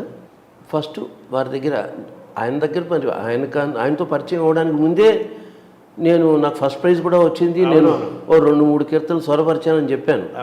సో స్వరపరచడం అనే ప్రక్రియ ముందే మొదలైపోయింది. అయితే వాటిని నేను నోరు తెరిచి పాడిన వాడిని కాదు. కాంపిటీషన్లో పాడాను, ప్రైజ్ వచ్చింది, అంతే. నేదుడు గారి దగ్గర చేరినాక అసలు అన్నమాచార్య సంకీర్తనల రచనలో ఉన్న వైవిధ్యం, భావాలలో ఉన్న వైవిధ్యం, వాటిని స్వరపరచడంలో గురువుగారు తీసుకుంటున్న శ్రద్ధ, వారు ఏ ధోరణిలో ఎలా వీటిని స్వరపరుస్తున్నారు అనేది కొంచెం స్టడీ చేశాను. నేను ట్యూన్ చేయలే. ఒక ఏడాదిన్నర వరకు నేను అన్నమయ్య పాటలు స్వరపరచడం అనే పని చేయలే. అబ్జర్వేషన్ ఉండేది. ఆయన చేసే విధానం, ఆయన పాడే విధానం, ఆ పలుకులు నేను పలకాలి అనే ఆసక్తి చూపించడం, వాటిని ఆస్వాదించడం, వాటితోనే సరిపోయింది. మరి అదంతా మనసులో అలా నిండి ఉంది ఆ సంగీతం. వారు అటు వైజాగ్ ట్రాన్స్ఫర్ అయిపోయి వైజాగ్ వెళ్ళిపోవడంతో, విజయనగరం వెళ్ళిపోవడంతో పశుపతి గారి దగ్గర నేను నేర్చుకునే రోజుల్లో నాకు రోజు 1 గంటే పాఠం ఉండేది. మిగతా సమయం ఖాళీ అయిపోవడంతో నాకు బాగా సమయం చిక్కింది నా గురించి నేను ఆలోచించడానికి. నేను అన్నమాచార్య కీర్తనలు స్వరపరిచి నాలో ఉన్న సంగీతం కంపోజింగ్ అనే ఆ ఆర్ట్ మళ్ళీ బయటికి తీయడానికి వాటికి వచ్చినాక అప్పుడు మొదలు పెట్టాను నేను ట్యూన్ చేయడం అనేది. చేస్తే జయలక్ష్మి వరలక్ష్మి మోహనం, అది మోహన్లో ఇతడు ఒకటే సర్వేశ్వరుడు, లలిత రాగంలో జయలక్ష్మి వరలక్ష్మి, అట్లాగే కడలుడిపి నీరాడగా తలసువారలకు అనే తర్వాత మంగాంబుది హనుమంత, చాలా పేరు తెచ్చిపెట్టిన కీర్తనలు ఇవన్నీ. దాంట్లో ధర్మవతి రాగంలో మంగాముది హనుమంత అని చేసి ఇలా నేను స్వరపరచడం మొదలుపెట్టి దాదాపు పశుపతి గారి దగ్గర 1 year స్కాలర్షిప్ ట్రైనింగ్ పూర్తి అయ్యే సమయానికి వారి దగ్గర ఒక 30 కీర్తనలు నేర్చుకోవడం అటు పక్కన పెడితే నేను 25-30 కీర్తనలు స్వరపరచడం అయిపోయింది ఒక సంవత్సరంలో. ఒకే సంవత్సరంలో 1 yearలోనే నేదునూరు గారి దగ్గర నేర్చుకున్న సుమారు 25 అన్నమాచార్య కీర్తనలు, పశుపతి గారి దగ్గర నేర్చుకున్న 25 అన్నమాచార్య కీర్తనలు, స్కాలర్షిప్ ట్రైనింగ్ పూర్తయ్యేలోపు నేను చేసిన 25 కీర్తనలు, ఈ 3 25లు అనగా 75. స్కాలర్షిప్ ట్రైనింగ్ పూర్తయ్యే సమయానికి నా దగ్గర ఉన్న అన్నమాచార్య సంకీర్తనల నిధి 75 సంకీర్తనలు. సో ఆ విధంగా మీ స్వరరచన ఈ నేదునూరి గారు కృష్ణమూర్తి గారి స్వరరచన పరిశీలించటము, ఒక 1 year పాటు పరిశీలించడమే పనిగా పెట్టుకొని బాగా పరిశీలించేవాడిని. దానివల్ల ఏంటంటే పరిణితి పెరిగింది, అంతే కదా సార్, శాస్త్రీయత పెరిగింది. అన్నమయ్య కీర్తనలు ఎన్ని కీర్తనలు మీరు స్వరపరిచారు సార్ ఇప్పటి వరకు? ఇప్పటి వరకు నేను స్వరపరిచినవి అనేది 1000 పైన, కొద్దిగా అది ఎంత అని నేను ఇప్పుడు చెప్పలేను, ఎందుకంటే పైగా ఉంటాయి. 1000 పైన. ఆ పైన అనేది ఏం కొన్ని వందలుగా అని చెప్పను, అంటే 1000 పైన 50 60 అలా 1000 పూర్తయినాయి అనేది కరెక్ట్. ఇలా బాగా పాపులర్ అయిన కీర్తనలు ఏమేమి కీర్తనలు సార్, ఎన్ని ఉంటాయి సుమారు? అది కొంచెం కష్టమే చెప్పడం. పాపులర్ అనే పదాన్ని మనం 2-3 డిఫరెంట్ యాంగిల్స్లో ఎక్కువ మంది చూడాల్సి వచ్చేది. కచేరీలో పాడటము, పాడినంత మాత్రాన పాపులర్ కాదు, అదే పాడకుండా వింటూ ఉండేవి కూడా పాపులరేగా, వినేవాళ్ళు. అవును, అది ఆలస్యంగా తెలుసుకున్నాను. అది మంచి మాట. అది కొంతమంది పాడడం వల్ల మనం ఆ పాపులారిటీని మనం ఆస్వాదించగలుగుతున్నాం. తర్వాత నాకు అనుభవంలో ఇటీవల బాగా తెలిసింది ఏంటంటే, గాయకులు కాని వాళ్ళు నా పాటల్ని పరమ భక్తితో పరమ శ్రద్ధతో నిరంతరం వింటూ ఏ పాటలనైతే ఆస్వాదిస్తూ వాళ్ళు మనసులో వాళ్ళే కూడా పాడుకుంటూ వినడం అనే ఆ కార్యక్రమం ద్వారా వాటి పాపులారిటీని గుర్తించితే ఇదొక పాపులారిటీ, తిరిగి నా పాటలు పాడుతూ ఉన్న వాళ్ళది ఒక గాయకులు, అది ఇంకొక రకం పాపులారిటీ. 2 రకాల పాపులారిటీ. పాడేవాడు 10 మంది అంటే వినేవాళ్ళు వేలల్లో ఉంటారు, లక్షల్లో ఉంటారు. వాళ్ళు తిరిగి పాడరు, కానీ రెగ్యులర్గా వింటూ ఉంటారు. పాడేవాళ్ళకి ఏమిటంటే వాళ్ళు ఏవి తిరిగి పాడగలరో అవి ఎన్నుకుంటారు కొన్ని. ఆ సెలెక్టెడ్ సాంగ్స్ మటుకు వాళ్ళు పాడుతూ ఉండబట్టి నా పాటలు పాడుతున్నారు తెలుస్తుంది. కానీ నాకు వచ్చే మెసేజ్లు అవి చూస్తే వాళ్ళు ఇవన్నీ వింటున్నారా, నేను ఎవరు వింటారు ఇవన్నీ, ఏదో చేస్తున్నాను కానీ అనుకున్నానే నేను ఈ పాటలు వీళ్ళు ఇంతగా వింటున్నారా, ఇంత ఆస్వాదిస్తున్నారా అని నాకు నేనే ఆశ్చర్యం. సుమారుగా ఏ కీర్తనలకు ఎక్కువ అలా స్పందన వచ్చింది సార్ వీళ్ళ దగ్గర నుంచి, మీరు చెప్పిన ప్రేక్షకుల దగ్గర నుంచి, అదే వినేవాళ్ళ దగ్గర నుంచి? ఒకటని ఏం చెబుతాను, ఏదో ఉదాహరణ. ఉదాహరణకంటే ఇప్పుడు మంగాముది హనుమంత గాయకులు పాడడం తక్కువ, వినేవాళ్ళు ఎక్కువ. కొద్దిమంది గాయకులు కూడా ఉన్నారు, కానీ అది వినేవాళ్ళ సంఖ్య చాలా ఎక్కువ ఉంది. అట్లాగే ఇప్పుడు ఇతడొకటే సర్వేశ్వరుడు, జయలక్ష్మి వరలక్ష్మి ఇలాంటి పాటలు ఎక్కువ మంది పాడుతున్నారని మనం అనుకున్నాం. కానీ కడలుడిపి నీరాడగా అన్న పాట పాడేవాళ్ళు తక్కువ. నిజంగా నా పాటలు రెగ్యులర్గా వింటూ పాడుతూ ఉన్న కళాకారుల దగ్గరికి వెళ్ళి పాడమంటే చాలామంది అది పాడలేరు. ఎందుకంటే అది వాళ్ళు స్టేజ్ మీద పాడట్లేదు కాబట్టి. కానీ వాళ్ళందరికీ అది సుపరిచితం. ప్లస్ అనేక వేల మందికి రోజు వినే పాటలలో అదొకటి. కడలుడిపి నీరాడగా తలచు వారలకు అంటే ఎంత మంచి పాట అండి, మేము రోజు వింటూ ఉంటాం, ఆ సముద్రం ఒడ్డున కూర్చుని అలా వింటూ అని వాడు చెబితే ఓహో ఇలా వింటారా వీళ్ళు అని అప్పుడు అర్థమవుతుంది మనకి. అప్పటిదాకా వాళ్ళు అది వింటారని మనకు తెలియదు. అట్లాగే లలిత రాగంలో జయలక్ష్మి వరలక్ష్మి అందరూ చాలా బాగా పాడుతున్నారని మనం అనుకుంటాం. శోధించిరిదియే సురలును మునులును ఆదికి అనాది హరినామం శోధించిరిదియే. ఈ పాట స్టేజ్ మీద పాడేవాళ్ళు తక్కువ, వినేవాళ్ళు ఎక్కువ. ఇది లలిత రాగమే కదా, ఇది లలిత రాగమే. అలాగే ఈ అమ్మవారి మీద పాటలు కానీ, గోవిందరాజ స్వామి మీద పాటలు కానీ, ఎన్నో పాటలు మనకు తిరిగి పాడేవి తక్కువ, వినేవి ఎక్కువ. అఖిల లోకైకవంజ హనుమంతుడా అని సింధు భైరవిలో ఉంది. నేను మా బొల్లెమ్మ సహగాయిని మేమిద్దరం పాడుతూ ఉంటాం అనేది వదిలేయండి, బయట వాళ్ళు పాడడం చాలా తక్కువ, ఈ పాట వినేవాళ్ళు ఎక్కువ. హనుమంతుడి భక్తులు చాలామంది మేము మా గుళ్ళో రోజు ఇది పెట్టుకుని వింటూ ఉంటామండి. మా ఇంట్లో మా నాన్నగారు హనుమంతుడి భక్తులు, నాకు కూడా హనుమంతుడు అంటే చాలా ఇష్టం, మేము రెగ్యులర్గా ఈ పాట వింటూ ఉంటారు. ఇది తిరిగి పాడేవాళ్ళ సంఖ్యతో పోలిస్తే 100 రెట్లు ఎక్కువ. సంవత్సరానికి 2-3 మటుకు అఖిల లోకైక వంచ పాడితే సంవత్సరానికి 10,000 మంది మనకు తెలియకుండా ఇంకా ఎక్కువ ఉంటారు, లక్షల్లో ఉంటారు. వాళ్ళు రెగ్యులర్గా వింటున్నారు ప్రతిరోజు. ఇప్పుడు మరి అది పాపులరా అన్పాపులరా? మోస్ట్ పాపులర్ అది. అందువల్ల నా పాట తిరిగి పాడితేనే పాపులర్ అనుకోకూడదు, వింటాం కదా, విని నిరంతరం విని ఉపాసించే వాళ్ళు ఉన్నారు, అది పాపులారిటీయే. ఇప్పుడు మన అన్నమయ్య ఇన్ని 32,000 సంకీర్తనలు రాశారంటారు. మనకి ఇప్పుడు 32,000 సంకీర్తనలో ఎన్ని యాక్చువల్గా దొరికాయి సార్ మన దగ్గర? దొరికాయి అంటే టీటీడీ వాళ్ళు వాళ్ళ తిప్పలేవో వాళ్ళు పాడి పాపం అనేక విద్వాంసుల సహకారంతో సుమారు 12,000 పైచిలుకు అన్నమాచార్య కీర్తనలు సేకరించారు. ఇంకొక 2,000 దగ్గర పెద్ద తిరుమల ఇవి, అన్నమాచార్యుడు మనం చిన్న తిరుమల ఇవి, అవి కూడా సేకరించారు. అవి ఇవి కలిపితే 14,000 పైచిలుకు మనకు అందినాయి. అయితే అన్నమాచార్యులు రచించారు అన్న మాట చెబుతూ ఆ అంకెని ప్రత్యేకించి నొక్కి వక్కాణించిన మహానుభావుడు అన్నమాచార్యులు వారి మనవడు చిన్న తిరుమలాచార్యులు. ఆయన లెక్క ప్రకారం 32,000 సంకీర్తనలు అన్నమాచార్యులు రచించారు. 32,000లో ఇప్పుడు మనకు 12,000 పై చిరుకు, 12,000 పైన 1 or 200 వరకే మనకు దొరికినాయి. మిగతా దగ్గర 18,000 వీ హ్యావ్ లాస్ట్. అంటే ఈ 12,000 కీర్తనలకి స్వర 18 కాదు, నోటేషన్స్ ఉన్నాయా సార్? 12,000 కీర్తనలు మనకు స్వరరచనతో ఉన్నాయా ఇప్పుడు? స్వరరచనతో ఎన్ని ఉన్నాయని మీరు ఊహిస్తున్నారు? ఎవరు చేశారని?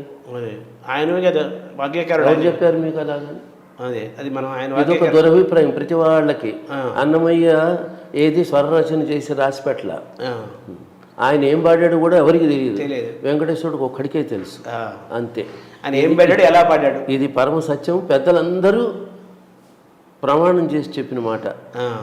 ఏటూరు ప్రభాకర శాస్త్రి గారు కానీ, రాళ్లపల్లి అనంతకృష్ణ శర్మ గారు కానీ, మంచాళ జగన్నాథరావు గారు కానీ, శ్రీపాద పినాకపాణి గారు కానీ, మరొక విద్వాంసులు బాలమురళి కృష్ణ, నేదునూరు కృష్ణమూర్తి గారు, ఇలా మా గురుగారితో సహా అందరూ చెప్పింది ఏమిటంటే అన్నమయ్య సంగీతం మనకి లేదు, దక్కలేదు. బాలాంతరపు రజనీకాంతరావు గారు లాంటి పెద్ద మనుషులు కూడా అన్నమయ్య సంగీతం ఇలా ఉంటుంది అని ఎవరు ఊహల్లో వాళ్ళు ఊహించి నేనే చాలా కరెక్ట్గా ఊహిస్తున్నాను అనుకున్నారు వాళ్ళకి వాళ్ళు తప్ప, కరెక్ట్గా అన్నమయ్య ఈ పాట ఇలాగే పాడాడని ఒక్క పాట కూడా చెప్పగలిగిన వాళ్ళు ఎవరు లేరు, ఒక్క పాటను కూడా చూపించలేరు. అంటే సాహిత్యం దొరికింది కానీ దాని తాలూకు మనకు స్వరరచన నోటేషన్ దొరకలేదు. పక్క ఈ మాట పక్క, అంతే కదా సార్. అవును. తర్వాత ఇప్పుడు ఈ అన్నమయ్య యజ్ఞంలో, ప్రచార యజ్ఞంలో మీరు అన్నట్టుగా వేటూరి ప్రభాకర్ శాస్త్రి, రాళ్లపల్లి అనంతకృష్ణ శర్మ గారు, గౌరిపెద్ది రామసుబ్బ శర్మ గారు, మల్లిక్ గారు, ఇదో పెద్ద నేదునూరు కృష్ణమూర్తి గారు, మీ వరకు చాలా పెద్ద లిస్ట్ ఉంది. అది ఈజీగా 30-40 మంది ఉంటారు. ఇటీవల ట్యూన్ చేస్తున్న వాళ్ళని కలుపుకుంటే కొన్ని 100 మంది వచ్చేస్తున్నారు. అయితే ఒకే కీర్తనని ఇప్పుడు మన త్యాగరాజు మిగతా వాగ్గేయకార కీర్తనలన్నీ కూడా ఆ కీర్తన అనగానే ఆ రాగము ఆ తాళము, ఆ కీర్తనలు ఆ రాగము తాళము అని ప్రసిద్ధంగా ఉన్న అవి జనంలోకి ఒక సిలబస్ లాగా వెళ్ళిపోయినాయి. ఈ అన్నమయ్య కీర్తనలకు వచ్చేసరికి ఒకే కీర్తనని రకరకాల ట్యూన్స్తో, రకరకాల తాళ వైవిధ్యంతో, రాగ వైవిధ్యంతో పాడటం వల్ల పాడుతున్నారు, అలాగే జరుగుతోంది. దానివల్ల లాభ నష్టాలను ఎలా బేరీజ్ వేసుకోవాలి అన్నమయ్య కీర్తనలు జనం చేరటంలో? ఇది ఎట్లాంటిదంటే, హోమియోపతి వైద్యం మంచిదా, అలోపతి మంచిదా, ఆయుర్వేదం మంచిదా అని చర్చలు మొదలు పెడితే ఎటు తేలవు. కొన్నింటికి అది మంచిది, కొన్నింటికి ఇది మంచిది. ఏది బాగుంటుంది వేసుకోవటమే, మనకి ఏది అనుకూలిస్తే అది వేసుకోవడమే. అలాగే ఇప్పుడు ఒకే కీర్తన కదా, ఒకే కీర్తనకి వివిధ విద్వాంసులు వారిదైన ధోరణులలో వేరే స్వరపరిచారు, పాడుతున్నారు, బాగానే ఉంది. వినేవాళ్ళు కూడా అలా వింటున్నారు. అది ఎవరి అభిరుచి వాళ్ళది. కాబట్టి దీంట్లో అడ్వాంటేజ్ ఏమిటంటే, ముందుగా ఎవరు స్వరపరిచి టీటీడీ లాంటి పెద్ద సంస్థకి పాడేసి వాళ్ళ ద్వారా బయటకు వచ్చి కొంచెం ఛానళ్లలో వాటిల్లో ఎక్కువగా రిపీటెడ్గా వినిపించేస్తే అది ఎక్కువ పాపులర్ అయ్యే అవకాశాలు ఉంటాయి. తర్వాత మా అదృష్టం ఏంటంటే, మేము స్వయంగా గాయకులం అవ్వడంతో, నేను 45 ఏళ్ల నుంచి పాడుతూ ఉండడంతో నా పాటలు నేనే పాడుకోవడం, నాకంటూ ఒక ఆడియన్స్ వర్గం నా చుట్టూ ఉండడం, వాళ్ళు నన్నే అభిమానించటం, నా పాటలనే ఫాలో అవ్వడం, అవే నేర్చుకోవడం వల్ల అది కలిసి వచ్చింది. దాంట్లో ఒక క్లాసికల్ కీర్తన టైప్లో ఉన్నవి ఉన్నాయి, లలిత సంగీత ధోరణిలో ఫోక్ స్టైల్లో ఉన్నవి కూడా ఉన్నాయి. అలాగే ఇతర గాయకులు ఉన్నారు. నా తర్వాత నాతో సమంగా ఒకేసారి కొద్దిగా అటు ఇటుగా కెరీర్ మొదలైంది శోభారాజు. నిజానికి చెప్పాలంటే నాకన్నా 2 అడుగులు ముందు ఉంది ఆ అమ్మాయి. ఎందుకంటే ఆ అమ్మాయి అన్నమయ్య పాడే నాటికి నాకు అన్నమయ్య పాటలు తెలియవు. కాకపోతే ఒక స్కాలర్షిప్ ట్రైనింగ్ అనేది ఒక కొలమానంగా పెట్టుకుంటే మేమిద్దరం ఫస్ట్ బ్యాచ్ స్టూడెంట్స్ అని చెబుతాం. మేమిద్దరం అన్నమాచార్య ప్రాజెక్టులో కూడా మొట్టమొదట చేరిన కళాకారులలో మేమిద్దరం. అలా లెక్క వేసుకుంటే మాదైన ధోరణిలో మేము చేయగలిగాం. ఆ అమ్మాయి చక్కటి ట్యూన్లో ఆ అమ్మాయి చేసింది, నేను చేశాను. ఆ అమ్మాయి ఫాలోయర్స్ అవి ఫాలో అయ్యారు, నా ఫాలోయర్స్ నావి ఫాలో అయ్యారు. మేము కామన్గా గురువులు చేసినవి కొన్ని ఎన్నుకున్నాం. తర్వాత ఆ అమ్మాయి వెళ్ళిపోయిన తర్వాత నాకు ఇష్టమైన పాటలు గురువుగారి వేరేవి కూడా నేను కొన్ని ఎన్నుకుని ఆమె ఇంకో పద్ధతిలో తను కొనసాగించి, ఎవరి పాటలు వాళ్ళు పేరు చెప్పగానే శోభారాజు అనగానే గుర్తొచ్చే పాటల బంచ్ ఒకటి, బాలకృష్ణ ప్రసాద్ అనగానే గుర్తొచ్చే పాటలు ఒకటి. బంచ్ పెరిగిపోయింది కదా, అది పెరిగింది, అది అదృష్టం. అది కానీ పేరు చెప్పగానే గుర్తొచ్చే కొన్ని పాటల్ని మేము ప్రజలకు ఇవ్వగలిగాము. ప్రజలు మమ్మల్ని ఆ విధంగా వాళ్ళుగా భావించుకుని మా పాటల్ని వాళ్ళు ఆస్వాదిస్తున్నారు. అలాగే చాలామంది వచ్చారు, ఇప్పుడు వాళ్ళు ప్రయత్నం చేస్తున్నారు. కాకపోతే దేవుడి దయ వల్ల అనే చెప్పాలి కాదు, చెప్పి తీరాలి. నేను అన్నమాచార్య ప్రాజెక్టులో స్టాఫ్ ఆర్టిస్ట్గా ఉండడం, వీళ్ళ ద్వారా ప్రోగ్రాంలు ఇవ్వడానికి బయటకు వెళ్ళడం, తర్వాత ఛానల్ వచ్చినాక ఎస్విపిసి వచ్చినాక కూడా నా పాటలు వీళ్ళకి బాగా అందుబాటులో ఉండడం, నేను కొత్తవి చేసినవి కూడా వీళ్ళకి వెంటనే చేరడం, ఇవన్నీ నాకు అడ్వాంటేజెస్గా మారినాయి. అందువల్ల నా పాటలు బాగా జనంలోకి కొన్ని 100 పాటలు వెళ్ళిపోయినాయి. అంటే ఓవరాల్గా నేను అంటుంది, అన్నమయ్య సాహిత్యం జనంలోకి చేరడానికి ఈ అన్ని పద్ధతులు ఉపయోగపడ్డాయని అనుకోవాలి, మనం పాజిటివ్గా తీసుకోవాలి, అంతే కదా. స్వరపరచడము, నేను పాడుకోవడానికి నాకు ప్లాట్ఫార్ము, ఇవన్నీ మళ్ళీ అన్నమాచార్య ప్రాజెక్ట్ పక్షాన కళాకారుడిగా విడిగా కూడా రిటైర్ అయినా కూడా ఎస్విబిసి ఛానల్ అనేది ఒకటి టీటీడీ పెట్టి ఆ ఛానల్ ద్వారా మళ్ళీ కొంత ఈ పాటలకి ప్రాచుర్యం కల్పించడం. పుస్తకాలు అచ్చువేశారు, నేను నోటేషన్తో 12 పుస్తకాలు అచ్చువేశాను నేను టీటీడీకి. కొద్ది గొప్ప అవి కూడా జనానికి రీచ్ అయినాయి. అన్నమాచార్య కీర్తనలో నోటేషన్తో అచ్చువేసినవి, వాటి ద్వారా కొంత సర్వీస్ జరిగింది. తర్వాత నా దగ్గర నేర్చుకున్న స్కాలర్షిప్ స్టూడెంట్లు వాళ్ళు టీటీడీలో ఉద్యోగంలో చేరి కొద్ది గొప్ప వాళ్ళు కూడా నా పాటలు పాడుతూ ఉండడం అనేది అడ్వాంటేజ్గా మారింది. నా దగ్గర నేర్చుకున్న వాళ్ళు అవడంతో. అలాగే ఈ మధ్య 18 ఏళ్ళుగా బుల్లెమ్మ అని ఒక అన్నమాచార్య ప్రాజెక్ట్ ఆర్టిస్టు, ఆ అమ్మాయి ఒక సిస్టమేటిక్గా నా దగ్గర కొన్ని వందల పాటలు నేర్చుకుంది. టీటీడీకి దాదాపు 116 పాటల దాకా మొన్ననే పూర్తయినాయి. 116 పాటలు అని పాడింది, రికార్డ్ అయినాయి. తను కచేరీలు పాడుతూ ఉంది. ఎస్విబిసి ఛానల్ ద్వారా ఒకటిగా పాట జనంలోకి పెడుతూనే ఉంది ఆ అమ్మాయి ద్వారా. మా అబ్బాయి అనిల్ కుమార్, వాడు స్వయంగా మంచి సింగర్గా వచ్చాడు. వాడు కూడా నా పాటలు చాలా పాడుతున్నాడు. ఇవన్నీ నాకు అడ్వాంటేజ్. ఈ ప్రాజెక్ట్ ఆర్టిస్టులలో కూడా సరస్వతి ప్రసాద్ అని అతను ఉన్నాడు. అతను ఎక్కువగా నా పాటలు పాడుతున్నాడు. అతను కూడా మంచి గుర్తింపు అది ఉంది, మంచి వాయిస్. అతని ద్వారా కొంత జరుగుతుంది. అంటే నేను ఓవరాల్గా ఏంటంటే మీరు అన్నమయ్యకి అంకితమై ఎక్కువ అన్నమయ్య కీర్తనలు స్వరపరుస్తూ, అన్నమయ్య పాడుకుంటూ, పాడిస్తూ, నేర్పిస్తూ, ఇలా అన్నమయ్య ప్రచార సంకీర్తన యజ్ఞంలో మీరు అంకితమై చేస్తున్నందుకు మీతో పాటు పూర్వులతో పాటు మీరు తరతరాలుగా జరుగుతున్న ప్రక్రియలో అన్నమయ్య కీర్తనలు జనంకి చేరటం, ఈ టెక్నాలజీ మీడియా కూడా ఎంతో ఉపయోగపడుతూ ఈరోజు ఎక్కువ మందికి అన్నమయ్య కీర్తనలు చేరటం అనేది ఒక మంచి పరిణామం. అవును, అంతే కదా. మనం అంతకుముందు సీడీలు చేశారు టీటీడీ. ఆ సీడీల ద్వారా బాగా వెళ్ళినాయి. ఒక 5-6 ఏళ్ళుగా ఛానల్ ద్వారా వెళ్ళడం బాగా ఎక్కువైంది. దేవుడి దయ వల్ల నేను ఇప్పటికీ పాడుతూ ఉన్నాను కాబట్టి అడపా ఒకటి అరా తగ్గినా నేను పాడడం నా ప్రోగ్రాంల ద్వారా బాగా వెళుతున్నాయి జనంలో. నేదురుడు గారు ఆయనకు ప్రశంసలు పొందిన కీర్తనలు మీకు ఏమైనా ఉన్నాయి, గుర్తున్నాయి సార్? ఆయన నా పాటల్ని చాలా ఇష్టపడేవారు. కాకపోతే ఇతరులు చేసిన పాటలు తను పాడడం అనేది పెట్టుకోలేదు కాబట్టి, స్వయాన వారు గురువు గారు కాబట్టి పినాకపాణి గారు చేసిన ఒక 2 మటుకు తీసుకుని పాడారు. కానీ మిగతా ఎవరు కంపోజ్ చేసిన పాటలు నూకల గారివి కానీ, బాలమురళీకృష్ణవి కానీ, మరో ఏ విద్వాంసులు చేసినవి రాళ్లపల్లి వారి ఏవి పాడలే ఆయన. అలాగే నావి పాడలేదు. నావి పాడనంత మాత్రాన నా పాటలు తెలియదని వినలేదని అనుకోవడానికి లేదు.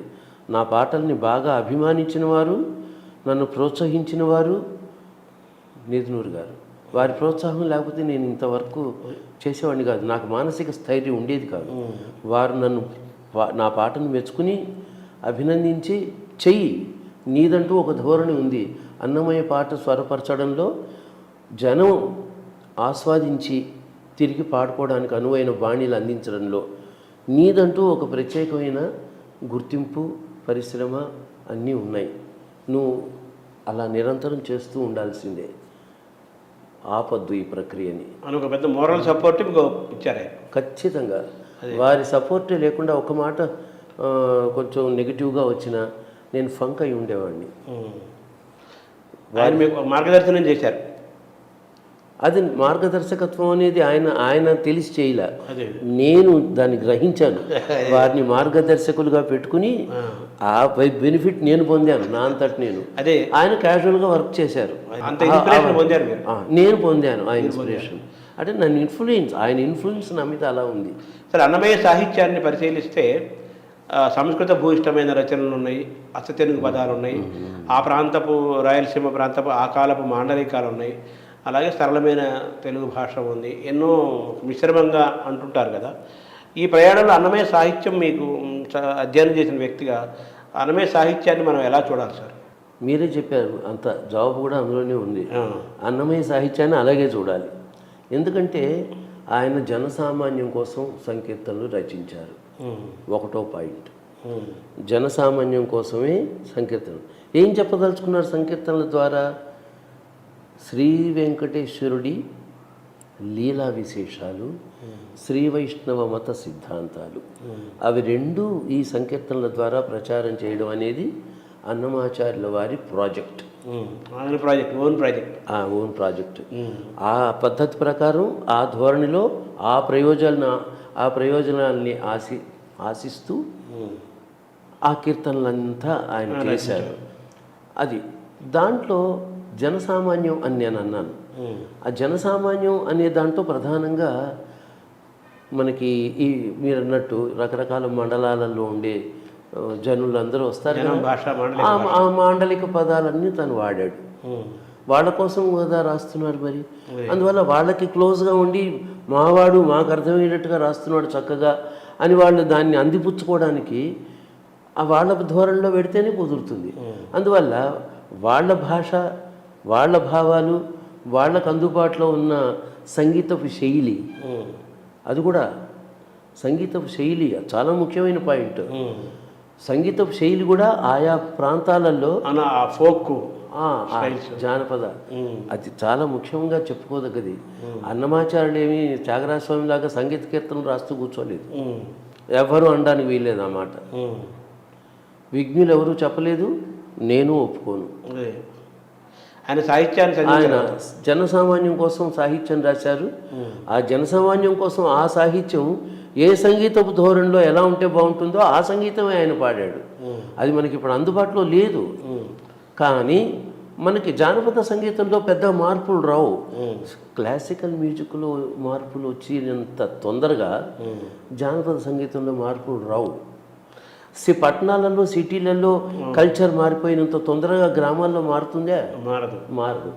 అలాగే మీకు బాగా అర్థమైంది కదా, పట్టణాల్లోనూ పెద్ద పెద్ద సిటీస్లోనూ కల్చర్స్ మారిపోయినంత తొందరగా చిన్న చిన్న ఊళ్ళలో మారవు.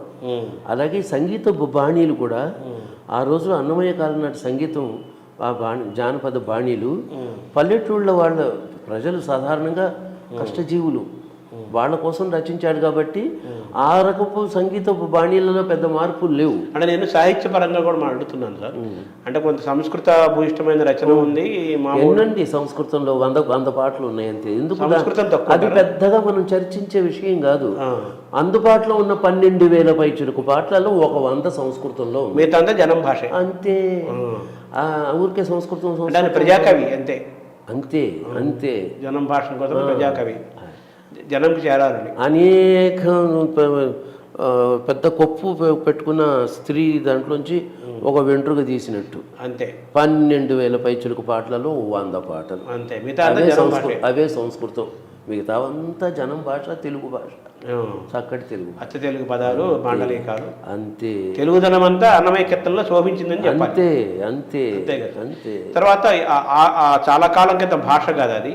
ఆ భాషను అర్థం చేసుకోవటము, దాన్ని అనుభవించటం, ఇందులో మీరు పడిన కష్టాలు ఏమైనా ఉన్నాయి? అవి మేము పడే కష్టం కన్నా ఈ సాహిత్య పెద్దవాళ్ళు విద్వాంసులు ఉంటారు, వాళ్ళు ఎక్కువ కష్టాలు అంటే మీరు అనుభవించాలి కదా.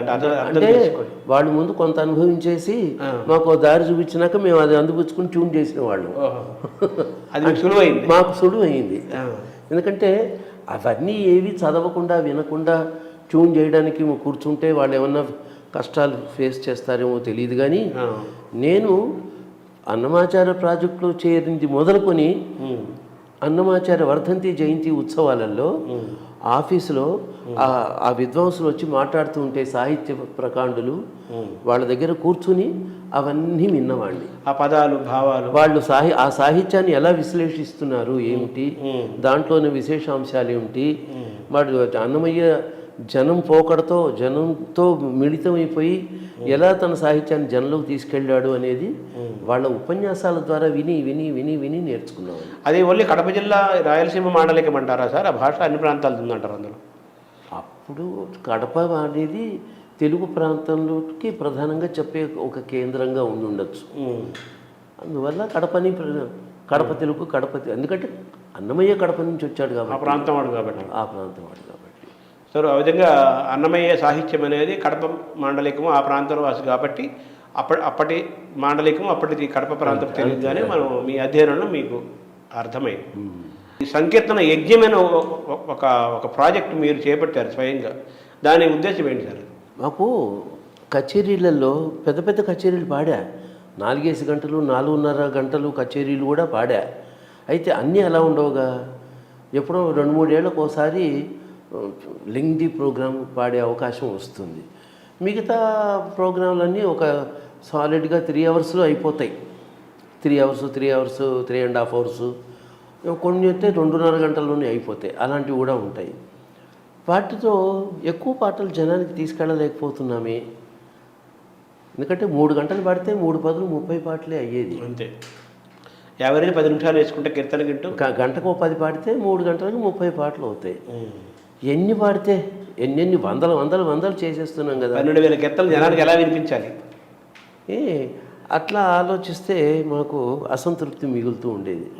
అందువల్ల ఒక ప్రాంతం వాళ్ళకైనా కనీసం ఎక్కువ పాటలు తీసుకెళ్ళాలి, వాళ్ళకి ఇవ్వాలి, అందించాలి అనేటప్పుడు ఏం చేయాలి అని ఆలోచిస్తే సంకీర్తన యజ్ఞం అనే ప్రక్రియ అది. నిజానికి పాపం వైజాగ్లో ఉన్నారు దంపతులు, ఆవిడ పేరు రమాదేవి, అన్నంరాజు రమాదేవి గారు.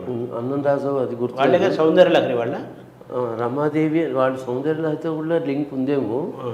వాళ్ళ కృష్ణకుమార్ అని వాళ్ళ మరిది ఒక అతను, వాళ్ళ హస్బెండ్ పేరు ఏదో ఉంది, ఆవిడ రమాదేవి అని గుర్తు నాకు ఆ పేరు వరకు.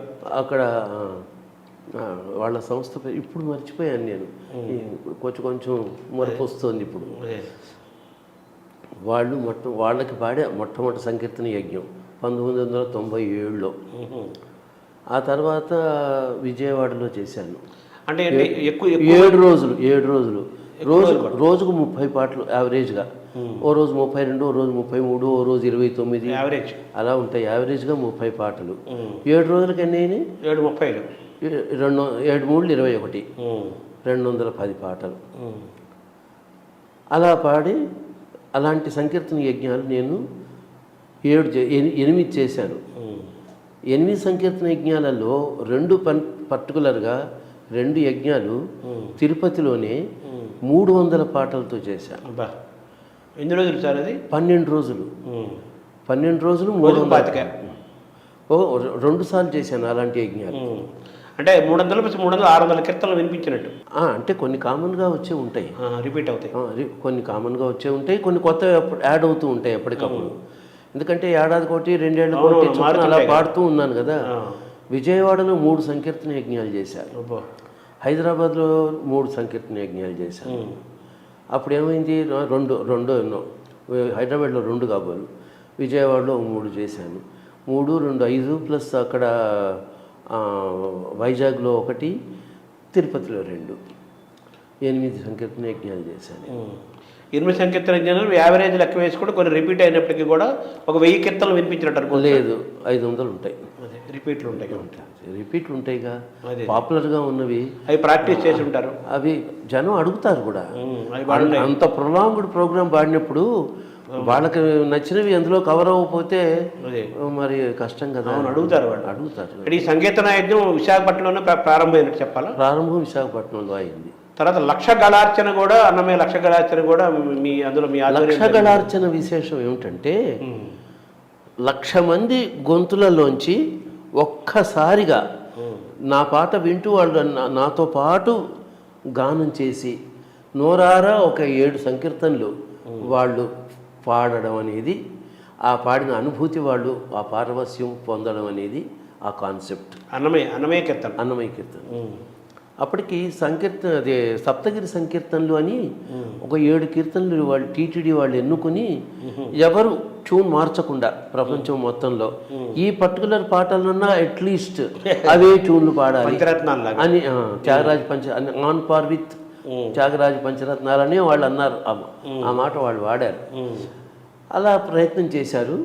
కొత్తల్లో కొంతమంది ఎగతాళి చేశారు, భయపడ్డారు, అనవసరంగా పెద్ద పని చేస్తున్నారు అని. కానీ ఈ రోజున సప్తగిరి సంకీర్తనలు జనంలోకి వెళ్ళిపోయింది. ప్రతి సంవత్సరం అన్నమాచార్య ఉత్సవాలు చేసే చాలామంది సప్తగిరి సంకీర్తనలు గోష్ఠిగాను వాళ్ళ ప్రాంతాల్లో వాళ్ళు నిర్వహించడం. సేమ్ పంచరత్నాల్లాగానే వాగ్గేయకార త్యాగయ్య ఆరాధనకి జయంతికి ఎలా చేస్తారో అలా ఉత్సవాలు చేస్తున్నారు. గొప్ప విషయం అది. ఆ ప్రక్రియ మొదలయ్యి దాదాపు 12 ఏళ్ళు 13 ఏళ్ళు అవుతుంది, నాకు గుర్తులేదు. ఈ లక్ష గళార్చన వేదిక పైన మొట్టమొదటిసారి జరిగించారు. అది మొట్టమొదటిసారి కాదు, అప్పటికి టీటీడీ తిరుపతికి ఎంఎస్ సుబ్బలక్ష్మి రావడం, స్వయంగా తిరుపతిలోనే మేము ఆ సప్తగిరి సంకీర్తనలు గోష్ఠిగానం మేము పాడడం అన్నీ అయినాయి. అయితే అప్పుడు సిలికాన్ ఆంధ్ర, ఆయన పేరు కూచిపట్ల ఆనంద్, సిలికాన్ ఆంధ్ర, ఆయన ఒక పెద్ద ప్రయత్నంగా చేశారు. అది గొప్ప అనుభూతి. 1,00,000 మంది అన్నమే పాట పాడటం. ఒక 15-20 నిమిషాలు ముందు, అంటే ప్రోగ్రాం మొదలవడానికి ముందు మహా ఉంటే 50,000 మంది 40,000 మంది ఉంటారు. ఆయన 1,00,000 గళార్చన అని పేరు పెట్టి 1,00,000 మంది పాడాలి అని ప్లాన్ చేసి 1,00,000 మందికి తగిన చోటు అది ఎన్నుకుని అన్ని ఏర్పాట్లు చేసుకున్నాడు. పాపం ఇంత పెద్ద పని చేస్తున్నాడే, ఇంకా 15-20 నిమిషాల్లో ప్రోగ్రాం మొదలవుతుంది అనుకున్నాను నేను. ఆ జనాన్ని అప్పటికి స్టేజ్కి ఎక్కా, వెనక స్టేజ్ ఎక్కి ఒక్కసారి జనాన్ని అలా చూసా. ఫోన్లే 40,000-50,000 మంది ఒక్కసారిగా పాడడం కూడా గొప్ప విషయం.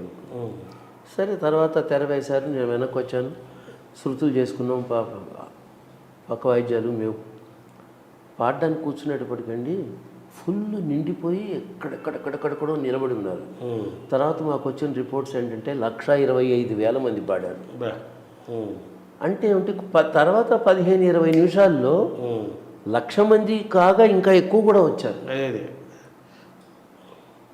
అంటే అది అనౌన్స్ చేశారు, లెక్క పెట్టాము మేము, 1,00,000 దాటింది అని ఆయన సర్టిఫికెట్ ఇచ్చారు. అది వాచ్ చేయడానికి వచ్చారు, గిన్నిస్ బుక్లో పెట్టడానికి. నేను ముందు చూసి 15-20 నిమిషాలు ముందు చూసినప్పుడు ఓ 50,000 యావరేజ్గా ఉంటారు అనుకుంటే, ఏంటా జనం సముద్రం, కళ్ళు చెప్తాయిగా. అవును, 50,000 మందిని చూసినవి ఈ కళ్ళే, అవును, 1,00,000 పైన జనాన్ని చూసినవి ఈ కళ్ళే. కాబట్టి మోసపోయే అవకాశం లేదు. అదే ఏం అసలు మతి చెలించింది. అది అన్నమయ్య సంకీర్తన యజ్ఞంలో భాగం అనుకోవాలి కదా. అదొక యజ్ఞం. ఈ రోజున చాలా మంది 1000 మందితోనూ 10,000 మందితోనూ చేస్తూ ఉన్నారు. సహస్రగళార్చన అని అది అని రకరకాల పేర్లు పెట్టి మినిమం 1,000తో చేసేవాళ్ళు చాలామంది ఉన్నారు. ఎంతమంది వీలైతే అంతమందిని కూడా తీసుకుని ఈ కార్యక్రమాలు చేసేవాళ్ళు కూడా చాలామందే ఉన్నారు. కానీ 1,00,000 అనే జనంతో మొట్టమొదట ఈ పని చేసింది కూచిపట్ల ఆయన అభినందనీయుడు, మహానుభావుడు. అయితే నేను ఆ సందర్భంగా నేదుల కృష్ణమూర్తి గారిని అడిగాను ఈ విషయం గురించి. సార్, 1,00,000 గళార్చన అన్నమయ్య చేస్తున్నారు అంటే 1,00,000 మంది ద్వారా 1,00,000 మంది ద్వారా అన్నమయ్యని వాళ్ళు తలుచుకుంటున్నారు, కొన్ని కోట్ల మంది లోకాన్ని తెలియజేస్తారు. లైవ్ ఇచ్చారు కదా మీకు.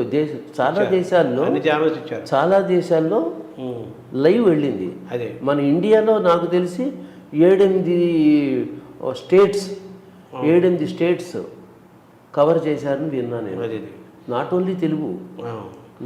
అంటే ఆయన ఏమన్నారంటే 1,00,000 మందితో ఇది ఉంటుంది నాదం అనేది, ఇంతమంది చేయటం అనేది ఆయనకి సరైన అభిప్రాయాన్ని వ్యక్తపరచలేదు నేదురుగా. ఆ భావం నాకు ఉంది. ఎవరు సరిగా అందరూ బాగా పాడతారు నేను చెప్తాము. అదే అది కూచిపట్ల ఆనందతోనే సుదీర్ఘంగా చర్చించా. మీరు పెడుతున్నారు కానీ కరెక్ట్ ట్యూన్ పాడేవాళ్ళు ఎంతమంది ఉంటారండి, ఇంకా పొలవమని అరుస్తారు ఎవరి పాటికి వాళ్ళు, అందరూ గాయకులు అవరు కదా. అది ఇదండి భగవన్నామం అండి. భగవన్నామం చెప్పడంలో ఎవరికి ఎంత చేత అయితే అంత చెబుతారు. మీ పాట ప్రధానంగా వింటూ ఉంటారు, మీతో పాటు వాళ్ళు పాడతారు. మైకుల్లోకి వెళ్ళేది మీ పాటే కదా, వాళ్ళు పాడేది జనం పాడేది మైకుల్లోకి వెళ్ళి వాళ్ళు ఊరందరికీ అది వెళ్ళదు కదా. ఊరందరూ ఛానల్ ద్వారా వెళ్ళేది రేడియో స్టేషన్లు, టీవీ స్టేషన్లు, వీటిలోకి వెళ్ళేది మీరు ఎన్నుకుని మీతో పాటు కూర్చోబెట్టుకున్న బ్యాచ్ ఎవరైతే ఉంటారో మీ బ్యాచ్ పాడిన పాటే పెడుతుంది మీకు. అది చాలు కదా. ఆ విధంగా అన్నమయ్య మీ పాటకి, మీ స్వరరచనకి, అలాగే అన్నమయ్య సంకీర్తనలకి 1,20,000 మంది స్వయంగా అన్నమయ్య కీర్తనలు పాడుకోవటము, కొన్ని కోట్ల మందికి జనానికి అన్నమయ్య అనే కీర్తన ఆయన పేరు వెళ్ళటం అనేది జరగటం అనేది ఒక గొప్ప సన్నివేశం. అది ఆ కాన్సెప్ట్ ప్రోగ్రాం జరిగే వరకు కూడా నాకు పెద్దగా అంత సంతృప్తి లేదు. భయపడుతూనే ఉన్నాను, ఎందుకు ఈ ప్రక్రియ చేపట్టాడినా అని. కానీ ఎప్పుడైతే కళ్ళారా అంతమంది చూసి వాళ్ళు మాతో పాటు పారవశ్యంతో పాడడం నేను కళ్ళారా చూశాను, చాలా సంతోషపడ్డాను. సార్, ఈ 12,000 కీర్తనలకి స్వరరచన అయిపోయినాయి సార్? అవ్వండి, అంత తేలిక సంగీతాన్ని అంత చౌకగా చూడకండి. అదే అందరికీ నేను చేసే విన్నపం. ప్రతి వాళ్ళు ఈ ప్రశ్న వేయడం నాకు చాలా కోపము, బాధ కలుగుతుంది. ఒక పాట తమాషా అనుకుంటున్నారా? 12,000 కీర్తనలకి ట్యూన్ చేయడం ఇదే ఫ్యాక్టరీయా? 100 కొద్ది సీసాలు, 100 కొద్ది పాంప్లెట్స్, వేల కొద్ది పుస్తకాలు బయటకు వచ్చేది ఫ్యాక్టరీయా? సంగీతం అండి. అదే సంగీతంలో విద్వాంసులు కూర్చోవాలి, పాట దాని స్వరూపం సాహిత్యం బుర్రకు ఎక్కించుకోవాలి, వాళ్ళు ఆలోచించాలి. 1-4 రకాలుగా రకరకాల ఆలోచనలు వస్తాయి సంగీతపరంగా. అవన్నీ గోత్రూ అయ్యి ఒక స్వరూపం దానికి నిర్దేశించి ఎస్ ఇది బాగుంది అనుకుని, అది నలుగురు విని అది కూడా బాగుంది అనుకుని, ఆ తర్వాత దాన్ని రికార్డ్ చేసి జనంలోకి తీసుకెళ్ళి ఆ కాన్ఫిడెన్స్తో మళ్ళీ సెకండ్ పాట, అదొక పెద్ద ప్రాసెస్. ఒక ప్రసవ వేదన ప్రతి కీర్తన కూడా అలా కొట్టుకోగా స్లోగా ఇప్పటికి ఇన్నాళ్ళకి ఒక 4000 పాటలు బయటకు వచ్చింది. అన్నమయ్య పరంగా మీ భవిష్యత్తు ఇంకేమన్నా చేస్తున్నారు సార్? ఇంకేమైనా కీర్తనలు స్వరరచన అది నిరంతరం సాగుతుంటుందా? టీటీడీ వారు ఎంతో అభిమానంగా నా చేత ఇంకా రికార్డింగ్లు చేయిస్తూ ఉన్నారు. నేను అంటే సంవత్సరానికి ఒక 3-4 రికార్డింగులు చేసి ఇస్తున్నాను. అంటే ఏమిటి, 30-40 పాటలు. ప్రతి సంవత్సరం ఒక 30-40 పాటలు నేను స్వరపరిచి పాడి, నాతో పాటు నా శిష్యురాలు బుల్లెమ్మ పాడుతోంది. అంతకుముందు కొన్ని పాటలు శ్రీదేవి అని ఆవిడ కూడా పాడింది. ఆ తర్వాత మా అబ్బాయి అనిల్ కుమారు, ఒక బ్యాచ్గా నా బాణి ధోరణి అనుకూలంగా ఉన్నవాళ్ళు వాళ్ళందరూ, వాళ్ళ చేత కూడా పాడిస్తూ నేను పాడుతూ టీటీడీకి రికార్డ్ చేసి ఇస్తూ ఉన్నాను. మొత్తం మీద ఇప్పుడు దగ్గర 750 కీర్తనలు నేను టీటీడీకి ఈ అన్నమాచార్య సంకీర్తనలు ట్యూన్ చేసి రికార్డ్ చేసి ఆడియో రూపంలో ఇవ్వడం జరిగింది. పుస్తక రూపంలో నోటేషన్లు అవి అచ్చు వేసినాయి. అది ఒక 12 పుస్తకాలు అచ్చు వేశాను. అది వేరే వ్యవహారం. ఆడియో రికార్డింగ్లు ఇంత చేసాం. కచేరీల ద్వారా చేయగలిగింది కచేరీల ద్వారా చేస్తున్నాం. ఏదైనా మొత్తం మీద ఇది స్లో ప్రాసెస్ అని చెప్పాలి. వేగంగా ఎవరినో కన్విన్స్ చేయడానికి ఏదో క్రెడిట్ పాయింట్గా చూసుకుని పెద్ద పేరు తెచ్చుకోవడానికి, ఏదో గిన్నిస్ బుక్ ఆఫ్ వరల్డ్ రికార్డులోకి ఎక్కేయడానికి ఇష్టం వచ్చిన ఎడాపెడా పాటలు ట్యూన్ చేస్తే రుచి పచ్చి ఉండదు, దానివల్ల ప్రయోజనం ఉండదు. ఆ తొందరపాటుతనం మంచిది కాదు. నేదురుని గారు ఈ మొట్టమొదటి కీర్తన స్వరపరిచినప్పుడు ఇదంతా నేను చేయలేదు, సాక్షాత్ స్వామివారే చేశారండి. మీకు కూడా మీరు ఇన్ని కీర్తనలు 1000 కీర్తనలు దాదాపు స్వరపరిచారు అన్నారు కదా. ఒక కీర్తన చేయటం అంటే మాటలు కాదు, ఒక ప్రసవ వేదన ఉంటుంది, ఒక తపస్సు, అది ఒక యజ్ఞము, చాలా దైవము. నేను ఆ కీర్తన చాలా పెద్ద ప్రయాణం, ఒక యోగ విద్య లాంటిది, ఒక ప్రయాణం ఉంటుంది కీర్తన బయటికి రావడం అంటే అని మీరు ఇందాక చెప్తున్న మాట కూడా అర్థమైంది. చూస్తే మీరు కూడా ఈ కీర్తన సంకీర్తన ఈ స్వరరచన ప్రయాణ యజ్ఞంలో ఈ యాగంలో మీకు కూడా అటువంటి అనుభూతులు కలిగాయి సార్? ఇది నేను చేస్తుంది నేను కాదని అనే ఒక అనుభూతి. నా జీవితంలో నేను ఎక్కిన మెట్లు, నేను పడ్డ కష్టాలు, నేను సాధించాను అనుకుంటున్నది, ఇదంతా ఆలోచించి సమాలోచన చేసి చూస్తే అహంకరించి చెప్పాల్సింది ఏం కనిపించాల నేను చేశాను అని.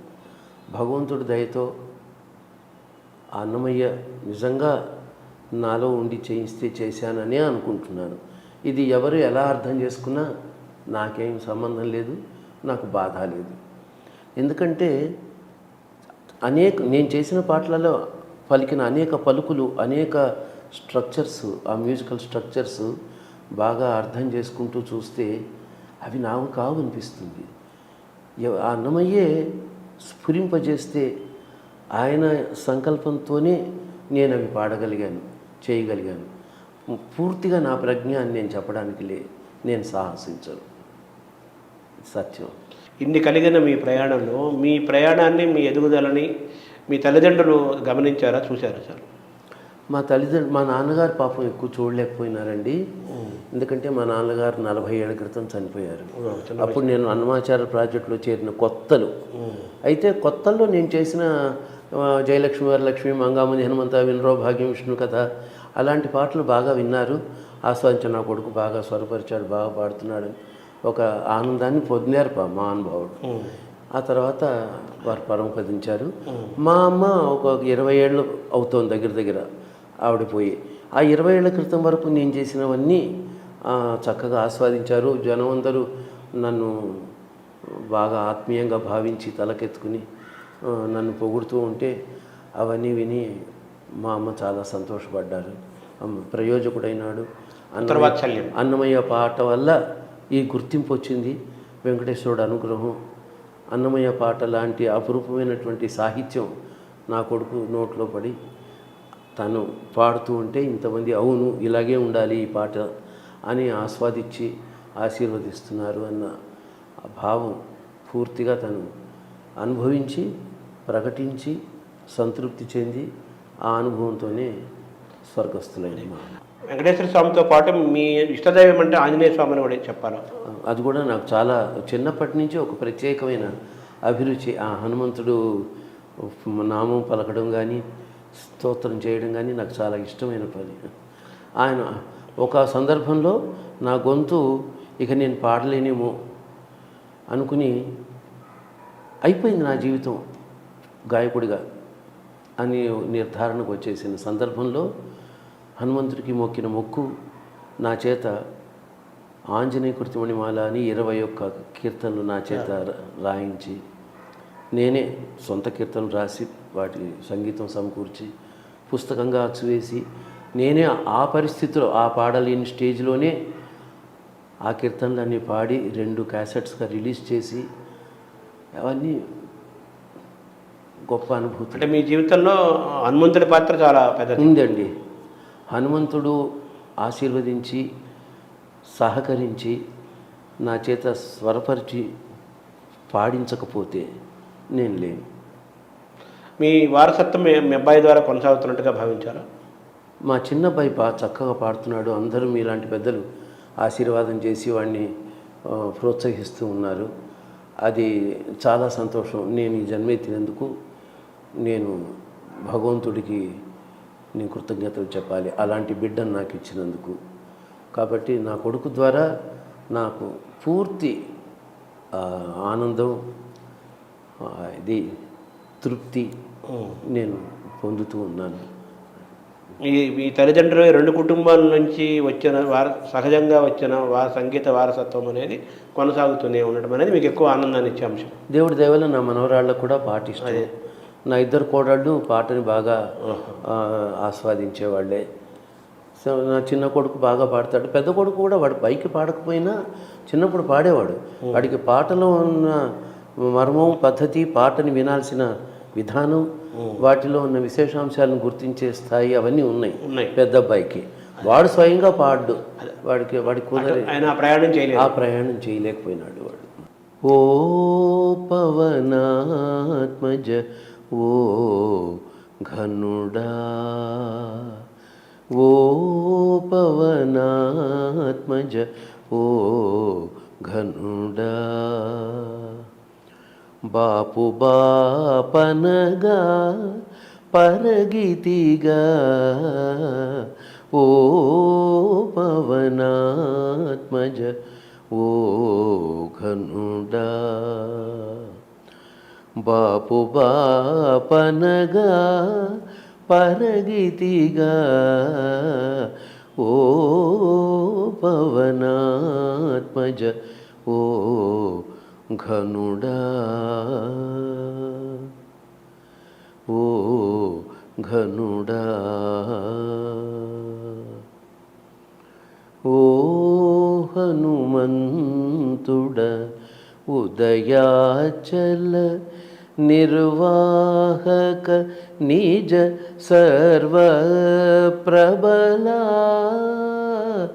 ఓ హనుమంతుడ ఉదయాచల నిర్వాహక నిజ సర్వప్రబలా, దేహము మోచిన తెగువకు నీటువలే, దేహము మోచిన తెగువకు నీటువలే, సాహసమిటువలే చాటితిగా ఓ పవనాత్మజ ఓ ఘనుడా, ఓ దశముఖహర ఓ వెంకటపతి పాదసరోరుహ పాలకుడా, ఓ దశముఖహర ఓ వెంకటపతి పాదసరోరుహ పాలకుడా ఈ దేహముతో ఇన్ని లోకములు నీ దేహమేక నిలిచితిగా ఓ పవనాత్మజ ఓ ఘనుడా బాపు బాపనగా పరగితిగా ఓ పవనాత్మజ ఓ ఘనుడా ఓ ఘనుడా. అది మనం విన్నాం కదా, బాలకృష్ణ ప్రసాద్ గారు అద్భుతంగా అన్నమయ్యతో ఆయన ప్రయాణాన్ని, అన్నమయ్యతో ఆయన అనుబంధాన్ని, అన్నమయ్య కీర్తనలతో ఆయన అనుభూతులని, అలాగే గురువులతో జరిగిన ప్రయాణాన్ని, గురువుల ద్వారా నేర్చుకున్న విద్యని, తల్లిదండ్రులు తాత ముత్తాతల నుంచి నేర్చుకున్న సంస్కారాన్ని, తిరుపతి సంగీతము, అన్నమయ్య ఆయనకి ఇచ్చిన జీవితాన్ని అన్నింటినీ కూడా మన మధ్య ఆయన సమీక్షించుకుంటూ అన్నమయ్య సంకీర్తన యజ్ఞం కొనసాగుతూనే ఉంటుందని, అలాగే వాళ్ళ అన్నమయ్య సంకీర్తన యజ్ఞము అలాగే సంగీత వారసత్వం వాళ్ళ ఇంట్లో కొనసాగుతూనే ఉంటుందని చెప్తూ వారు ఈ జీవితం పట్ల చాలా తృప్తిని ఆనందాన్ని ఆయన వ్యక్తం చేస్తున్నారు. అది బాలకృష్ణ ప్రసాద్ గారితో మన టాక్ షో.